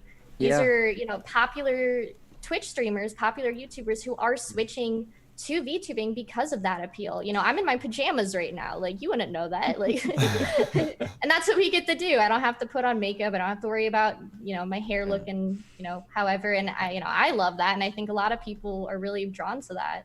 Yeah, I think it does take away a little bit of the magic. If, like, we're talking about Rogue Shadow, we know that he did a podcast before. We also know it's a he, and that he's pretending to be, you know, a girl on the internet. So when you then watch those videos, you're like, yeah, but wait, I thought he was like, it feels like his real self doesn't necessarily match with who he is on, you know what I mean? So it's kind of, but if you don't know all of that stuff, then you're like, okay, cool. But I think, you know, like what Phia touched on earlier is if you're maybe confused about your gender identity, then you can, without, you know, having to go down the line of having an expensive operation or procedure or life-changing procedure, that you can, you know, personify an avatar that represents how you feel inside, basically, which is an easier way of doing it, I think, and also experimenting with your, you know, your identity as a person as well. Yeah, because that's definitely something a little bit more gradual than, you know, taking a straight jump. I think that's the great thing about the digitization of, we all become to some extent digitized, but that's actually where I wonder with the VTubing side, because you're to some extent then reliant on the software you use, because you put so much time into it, you create this avatar, you have a look. I mean, I could imagine that even changing the color of your eyes, or, you know, what you're wearing, or the length of your hair in terms of your VTuber visage is quite a material change, not just to you, but your audience. And if that software stack falls down, like, you can't just easily port that somewhere else. And I just wonder if, you know, 5 years from now, you know, do you see yourself, would you be looking the same, or is it possible that at some stage that software stack lets you down and you have to kind of reinvent, even if you don't want to? Yeah, no, that's something that I think about a lot, because the software that like I'm using now is a lot different than what was necessarily out there a year ago when I first started. And that's because this whole, like, you know, VTubing thing is really taking off. There's more people wanting to develop for it. And, you know, as more and more people use it, well, more money is starting to kind of pour into these, you know, into these programs, and that, you know, money equals innovation. So hopefully I won't be using the same avatar in 5 years. That's actually kind of like would be a good thing to me, as I really hope that things get more advanced and I can actually upgrade. So I'm not too scared, but, you know, I do think things are going to be lost along the way, but it'll just be, you know, you lose something, you gain something. Exactly. And in terms of like tech, you know, obviously you've explained some of the tech that you use behind the scenes. Like what tech you think is on the verge of releasing in the near future that may assist you doing what you do? You know, like, you know, HP recently announced the HP Reverb G2 Omnicept edition, which has like a mouth tracker, and it's got eye trackers in there as well. Is that something you'd be interested in, like, investing in the future to make your job a little bit easier? Oh, definitely. As soon as I heard about the Omnicept G2, I was freaking out. I was like, this is amazing. This is exactly what I've wanted. And I was actually like, I'm even in the process of making a video where we were talking about like VR setup goals. I was making this one with Virtual Dreamers, Gregory. And one of the things that we were talking about was how we want to have facial tracking, and especially for, you know, avatars, having, you know, your eye movement tracked, other than just, you know, having to pay for a very expensive Vive. And then having, you know, like all those little details on your face that, you know, the subconscious communication is so important in how we interact with each other. And it gives me a lot of hope to finally see that, you know, showing up. So hopefully it doesn't take too long to get that kind of stuff up and running for people like me. Yeah, and I think I was going to just say, like, with the Omnicept edition, you know, of the Reverb G2, you know, it is available to consumers, you know, although it is a very business focused headset, you know, for like, you know, advertisers to test, you know, eye tracking data, like what colors appeal to where, you know, the users more than others, so they can like, you know, make things more optimized for like ads and products and stuff like that. But I think for people like you that love this kind of like VR chat, kind of like avatars, and having that functionality in the headset is definitely going to make your life a lot easier, I think, in the future. Yeah. And the question I had was about the Leap Motion, because of your kind of tech stack, it seems to be the oldest piece of equipment. I think you said you use it like chest mounted for your fingers, and I think we didn't get to see that well demonstrated. If you're able to show us in a little bit higher than the third, because we cut off, unfortunately. So thank you. Yeah. But like, is that something? I mean, I don't know of any hardware out there that replaces that. Is there an upgrade path for that at this time, or anything coming in the pipeline?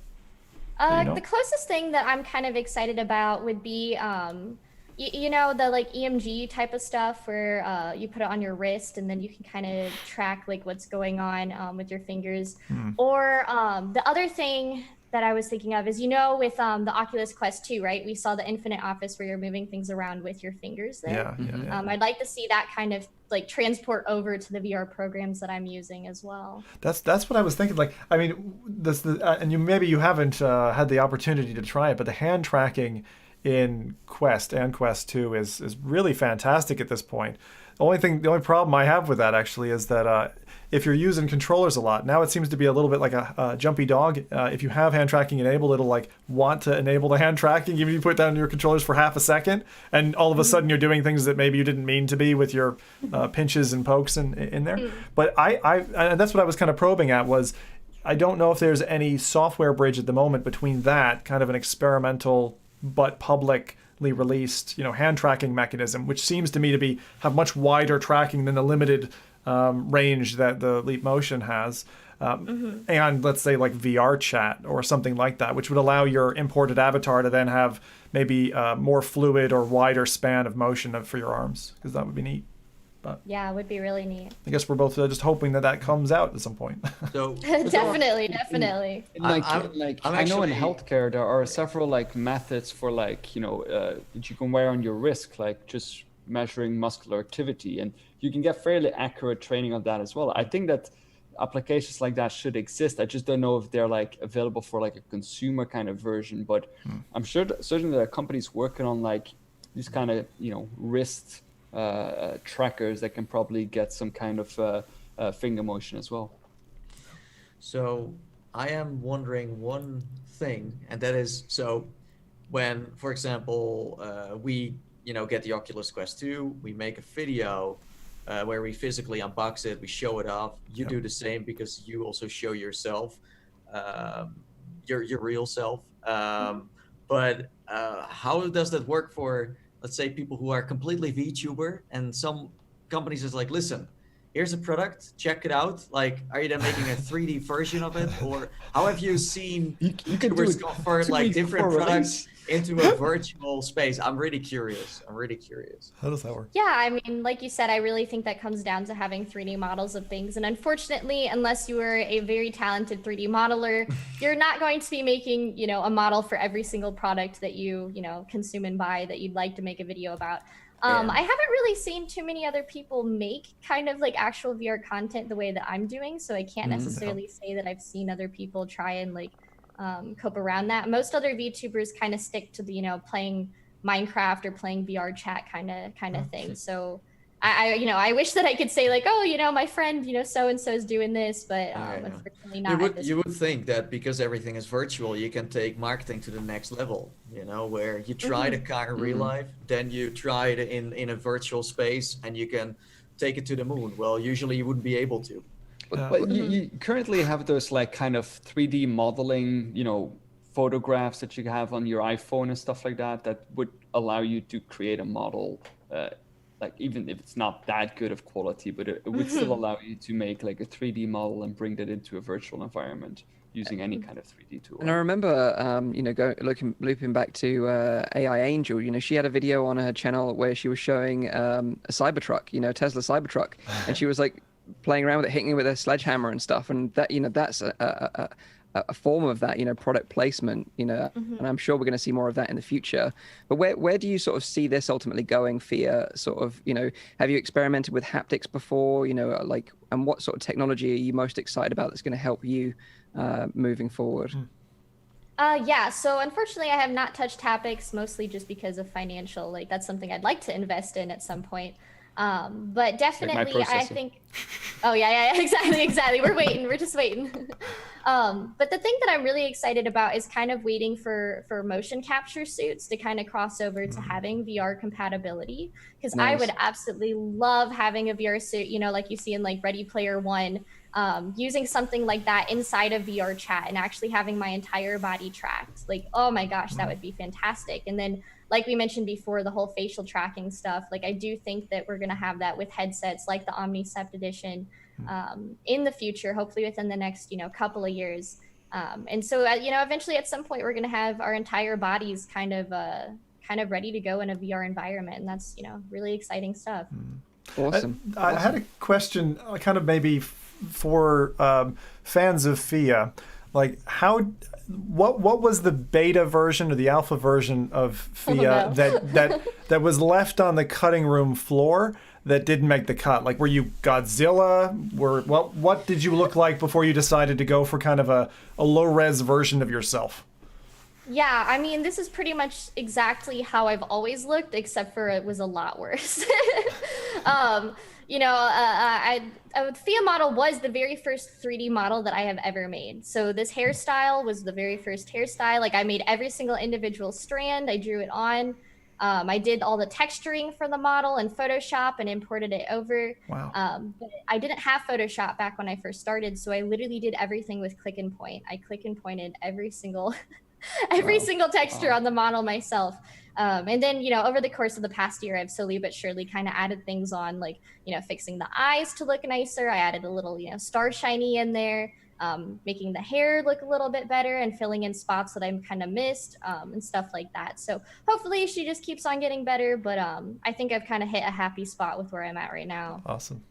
That's awesome. So yeah, I would just say, if you want to check out Phia's content, go and check out her YouTube channel. It's in the description down below. And also PD has been posting it in the chat as well. So go and check out her content. And it's going to be really interesting to see how your channel and also your avatar evolves over the next sort of 6 months to a year. It'll be really interesting to track that with the sort of release of new technology as well. And things in the future, like the Tesla suit, I think are really going to be game changers for people like you when they become more affordable. For consumers. But yeah, I think it's a super fascinating subject. I really appreciate you joining us on the show and telling us all about it. And yeah, thanks again. Yeah, thank you for having me. I really appreciate it. Awesome. So let's move on to some releases then. Zim's got some releases in the bag for us. And there's one that I'm really excited about that involves little creatures. That's all I'm going to say. Little creatures. Wait. Is it Oogie 2? Oh man, Oogie! God, I haven't. The Beetle Quest. Yeah, that was fun on Go, right? I think that was a Go title. Oh my. All right, I'm gonna pick up one to start off here that I missed off last week, which is Until You Fall, which is a simultaneous Quest and PSVR release from the 29th of September. This comes from Shell Games. Love their stuff. Things like I Expect You to Die. And this is a magic-infused VR sword fighter. You've heard us probably over the last couple of years talking about this. It's a roguelike or roguelite fantasy game. And with your sword in hand or several other weapons that you can get, you battle through some colorful stages with a great soundtrack until the point you die. And then you pick up and start over again. You've got upgrades along the way. It is a frantic hack and slash. So this is not a game if you want to sit back and chill out. This is a game that you want to bring a sweat rag for. Okay, so I think it's great that it's come to Quest in particular. That's fantastic. I haven't checked it out yet, but I'm going to. And the price on this is $25 or £20. That's it. It's a great game. I just want to say it's a great game. I had a lot of fun with it when I played it on PC. When you get to that boss, there's some really big boss fights in this game. When you get to them, you are genuinely terrified because you know how much effort and work it took you to get there. So that's all I'm going to say. And also, if you want a full body workout, combine this game with Pistol Whip. Oh, yeah. Yeah, but like you're gonna be it's dripping with the sweat. worst part was I delayed my play of the original like Until You Fall, and I was playing it on Rift S, I guess. But I had Mike's words echoing in the back of my head as I was playing it. And when I finally did get to the boss, and you do know how much effort you've put into that point, you said something about like it's pretty much inevitable you're gonna fail, and I was like, I am not gonna fail. I am going to beat this thing. And you know how close I got? I got to like whatever it is on the health meter or whatever. I was like a shard away from beating him, and then he killed me. And I was like, God damn it, Mike was right. So yeah, you got that one in the back. This is Dark Souls in VR. This is like if you screw up, then it's gonna give you the middle finger. That's a good analogy. But so much better. Like, I mean, on Quest, this is going to be fantastic. So I can't wait to check that. It's had a visual downgrade, but I think gameplay is intact. Which and is this is from Zen, right? Zen Studios, Zen. This is actually Shell Games. So this is Shell Games. Okay, and then I'm confused with the pinball devs. I don't know why.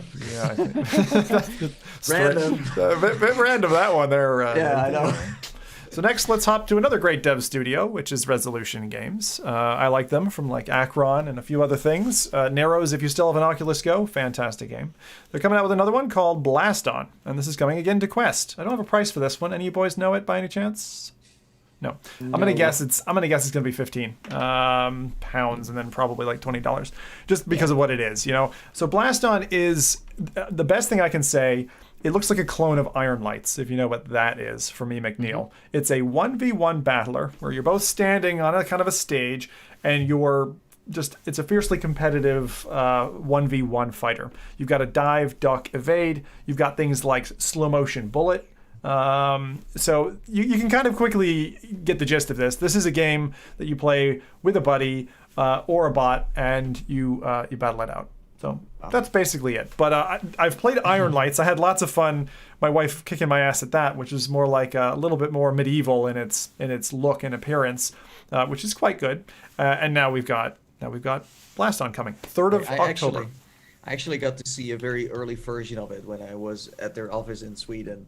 And these two devs were playing against each other, and it was so competitive that I almost felt like if you could move the floor and you could like melt through it, then it would be amazing, because you have to dodge every attack, and like your floor isn't enough. You sometimes need to like go to other places. It's like being Neo in the Matrix, and the bullets come from everywhere. And you're like, I need to find a space where I'm safe, and there's never one space that is safe for like 5 seconds. It's crazy. It's crazy. Well, I'm going to tell you, Nathan, you're going to be excited for this next one, which is it's going to take me a minute to get this up here, because this is taking a little tomfoolery here. Now, I'm going to disappear, and I hope you can still hear me as I'm showing this, but I'm going to give a quick teaser here. Most of you, I would expect, particularly the Brits here, will know who this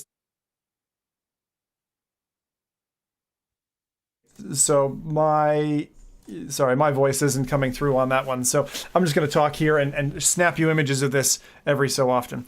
So David Attenborough is the gentleman there, pictured with a nice little butterfly. So what is it that's coming? And this is a great find. Thank you, Mike, for pointing this one at me. Micro Monsters was actually a 2013 3D series, which David Attenborough has now created a spiritual successor for, along with Alchemy Immersive. On the 6th of October, it's coming out on Oculus TV on Quest. My expectation here is that's going to be free. This is a focus specifically on arthropods, so for those of you who are interested in things like scorpions, spiders, butterflies, all that kind of stuff, and you want to see it in super high def. He's definitely going to try out. What's that? Yeah. It's the stuff that Mike loves, and he said he wants to try out for getting 5,000 subscribers on the FReality Podcast. Yeah. I'll do it for you guys. I'll take one for the team. But this is weird timing, though, because he's also releasing a movie, right, about the planet. So it's right time. He was like, well, maybe, he was in the news last week because he jumped onto Instagram and had like, I don't know how many followers in like a day. It's like crazy. So there's a few details about this that make me super excited, okay?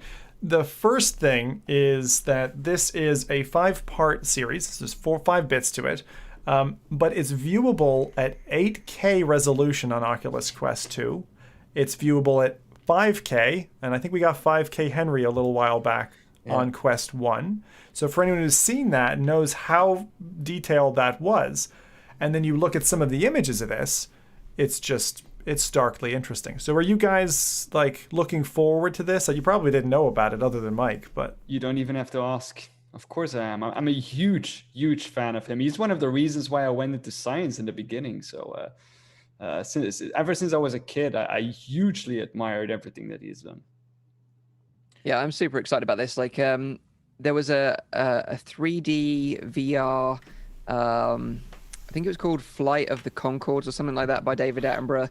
And it was the first 3D movie that I ever watched in big screen. And I remember Darshan showing me it, and it blew my mind, absolutely blew my mind. So I can't wait to see this in glorious 8K in VR. It's going to be amazing. oh, Isn't there also an app where you go to the museum in London, and he tells you everything about all kinds of like dinosaurs and different, I don't remember the name, but that was made by the developers that did Arca's Path. I can't think of the name off the top of my head. that's Rebellion, right? BBC something. I think it was a BBC project, wasn't it? I can't remember. I'll look it up. Someone in chat will pull it up. Yeah. So, David Attenborough, famous, I was going to say naturalist, nature documentary personality who's been doing this since I think it was in like his 20s. And I got to say, looking at the guy, I always, and I said this the last time we covered some of David Attenborough's stuff, it's like, I know that all of our lives are finite, and 1 year we're going to lose David Attenborough. I don't want that to be this year or any year soon. The guy is amazing, and it gets me excited for nature. So no VTube basically. no way. I'm a bit disappointed. I'm sorry, but No VTubing for Attenborough? The studio that did the David Attenborough experience in VR was Dream Reality Interactive. They're based in London. I went and visited them a long time ago. Okay, very good. Thank you. Yeah, he is a natural treasure in the UK for sure. Okay, couple of things. These are like mentions and things that are coming out that I think you need to know about. So the first one is Pixel Ripped. Which is this is an interesting play. All right, Pixel Ripped 1995. Some of you have played that. And we thought, I think, collectively that it wasn't quite as good as the first game, Pixel Ripped 1989, which is now, in probably the most inceptive move ever, this is an indie darling. It's a game within a game, right? And now has a game within a game within a game. So DLC, paid DLC for £11 or $15. If you have Pixel Ripped 1995, then you can go explore this 2D/3D adventure, which with this, it's a great like platformer and a challenging game. Like it's something that I remember playing it and feeling like, oh, thank God, indies, and this is why I called it an indie darling. Like indies are giving me what the old SNES player or SNES player really wanted, like in VR, and it really has so many lovely odes. So if you haven't already stepped into this, you can kind of go and get Pixel Ripped 1995 and pick up the DLC for the game on Oculus Quest. And then you have both. Two great nostalgic titles. You gotta explain yourself. Why is the first game a DLC of the second game? It's fucking weird, isn't it? That's so weird. Because the thing is, they couldn't publish it as a standalone title on the store, so they just trolled Oculus by just making it a DLC, and then apparently it is allowed, but it's stupid. And I'm like, listen, if the DLC is allowed, then it can also be a standalone game. Come on, I mean, I'm with you 100% on that. It's hurting them in terms of sales because DLCs are less noticeable. No one's gonna know it. Construction. Yeah, no, that's the problem. Like, except of word of mouth, people aren't gonna get the chance to try this out. So 90 hertz and Pixel Ripped. Thank you. yeah. Mike, were you trying to say? Oogie 2 as well. Hire virtual desktop guy. Oogie and 90 hertz, please. Thank you. Oh God. Okay. All right. Sorry. Next. Okay, go on. Next little bit of news to take Mike's words out of his mouth. Vertigo Remastered. Nathan fished this one out of the fine ocean as well. Yes. Vertigo Remastered from Zubilo Games is dropping a paid DLC. Zububu, whatever. I'm so sorry, dude. The Sandbox DLC brings a number of features. Really interesting. There's like a game builder almost in this one. Mm-hmm. So there's a series of new game modes, weapons, level editor, and workshop. So you can actually build and set up a scene. You've got a bunch of like assets, etc. You can import custom assets.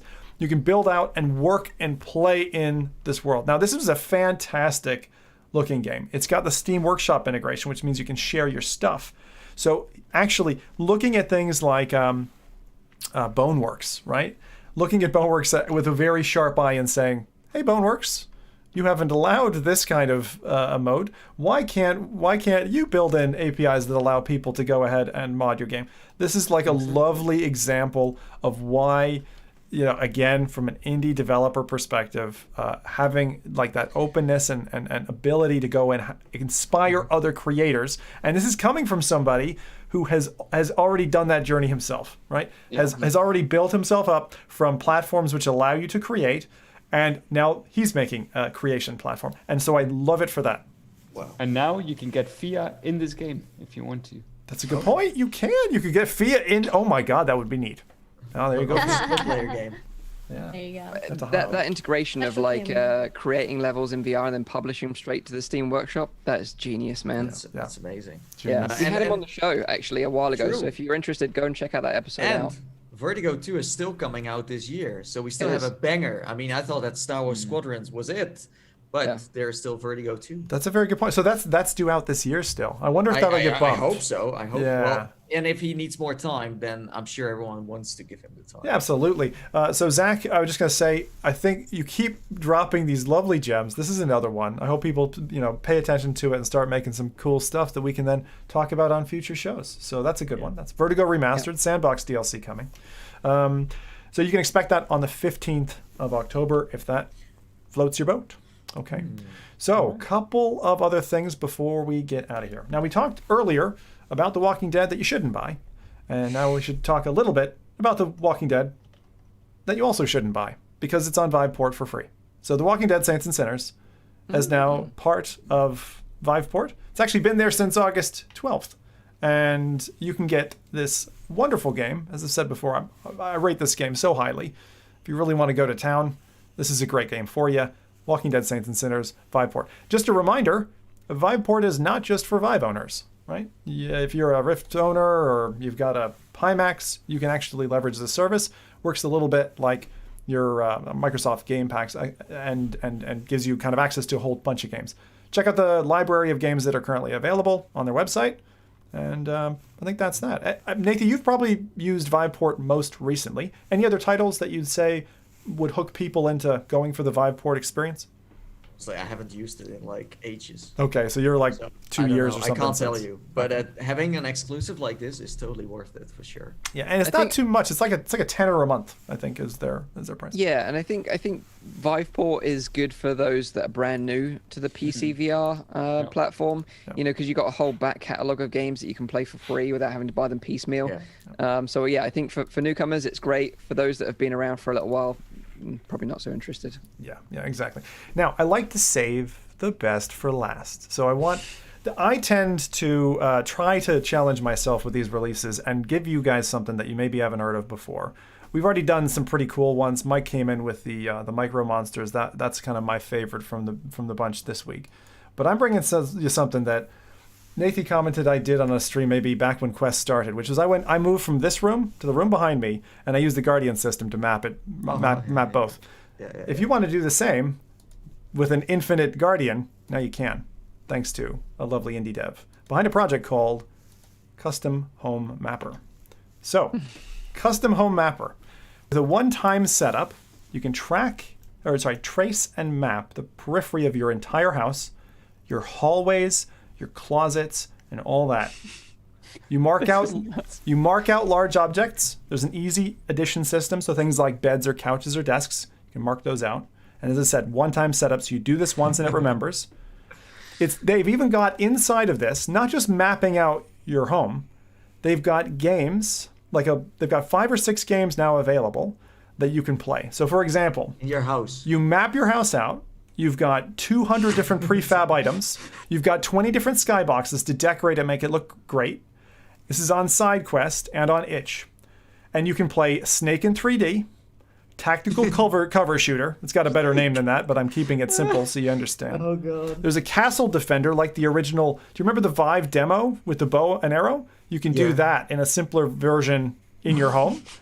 And you can even play disc golf in your home. And you can go in your house. Yeah, upstairs, downstairs, through your kitchen, all this kind of stuff. Make your house look great. I've said one thing to the developer.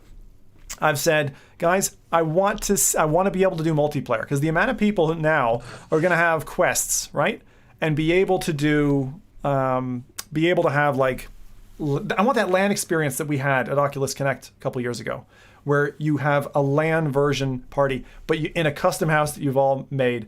And, you could do like laser tag in your own house or something like that. You could totally make this look awesome. So what do you guys think of that? You can gamify your house now. You can totally gamify your house. And soon, if like Mike was talking about, exciting software for Quest 2. I mean, this is totally not confirmed, so don't believe me at all. But imagine that the tracking is going to be so splendid that you can also track your staircase and just go up to the next floor and keep playing these tower defense games. Like, oh, there's a monster! Help! I need to get up the stairs. Yeah, it's the promise that Magic Leap never managed to make. So I didn't tell you the price. $700,000. No, I'm just kidding. $7. Right? $7 on itch. That's £5.50 about. It is there available on SideQuest, and having loaded something just like this very recently, it's a click process, super easy. So someone is asking, does it bypass the Guardian play space limit? Yes. Okay. Yeah. And that does mean that you can then also map Walmart. You can map Walmart, as far as I understand. I am going to be testing this myself. I will feed back about it. It looks incredible. Walmart? Looks incredible. In Walmart, yeah. Can you do it in a supermarket, Zim? And then just you want me to do it in a That's a bit dodgy. Yeah. Everyone's like going around with a mask. I'm going with a mask and a Quest. Yeah. I don't think anyone will bat an eyelid. 2020 couldn't get any weirder, so, I think you'll be fine. You know what? I'll just go at 3 a.m. No one would care because they're just loading the shelves. Oh man, you give me a cool idea. That would make an excellent video. All right, we'll have to try to do that. Video. So that's this week. Until You Fall, Blast On, David Attenborough's Micro Monsters, Pixel Rip 1995 with 1989 snuck in there in DLC, Vertigo Remastered, Sandbox DLC, Viveport for free, your copy of The Walking Dead Saints and Sinners, and Custom Home Mapper, which you should go find and load on SideQuest. And just a quick mention. If you like VR YouTubers, you might find 10 of us tomorrow around 8 o'clock UK time, dogging it out in Squadrons. So look out for that. I'll be streaming Zim's that live. You're going to be live streaming it, right, Zim? I will. I'm sure there'll be others doing some as well, but yeah. So go check out Zim's live stream where we're all going to be fighting to the death in Squadrons in fleet battles, which is going to be epic. I'm very excited about that. The setups that people are using. We've got at least 2 players using the Yaw VR. The amount of equipment that's going to be across players, it's incredible. We got to see who stands out as the best dogfighter. I don't have money on anybody except for Don, VR Gamer Dude, because I think you're just lucky that I'm not in there. I don't have my money on the people who use Yaw VR. That's what I do know. Agreed. Anyway. I could beat those people with a mouse and keyboard. Trust me. You mean like physically beat them with the mouse and keyboard? Because I personally find a crowbar is more effective. Ooh, yeah. Okay. Well, that was the releases for this week. Over to you, Mike. Awesome. Thanks, man. I'm really looking forward to the David Attenborough thing. I think that's going to be super awesome. So really excited for that. But yeah, I just want to round up the show because we've gone on for a little bit longer than we normally do. Thank you for joining us live. This is becoming the norm now. Thank you for joining us live in the chat. We really appreciate you chatting with us and letting us know what you played and your thoughts and things. It's really, really great. And thank you for helping us surpass 5,000 subscribers on the channel as well. And obviously, Nathan did a little dance to celebrate that. So thank you again. We are famous now. Just to remind you, this is a weekly AR, VR, and MR talk show live streamed every Saturday on YouTube and Twitch. The show goes live at 7 p.m. in Europe, 6 p.m. in the UK, 12 midday in Central US. Also, check out the audio version available on iTunes, SoundCloud, and Spotify. Hit the like button and subscribe to the channel if you haven't already. We'll be back on the show next week with more VR news. But until then, have a great week in VR. Take care. And bye-bye for now. Oh, and thanks to Phia as well for joining us. I was going to say, go check out some VTubers, because that is just a crazy part of the internet. Yeah. Thank you very much, Phia. Take care, everyone. Bye, everybody. Bye. Bye-bye.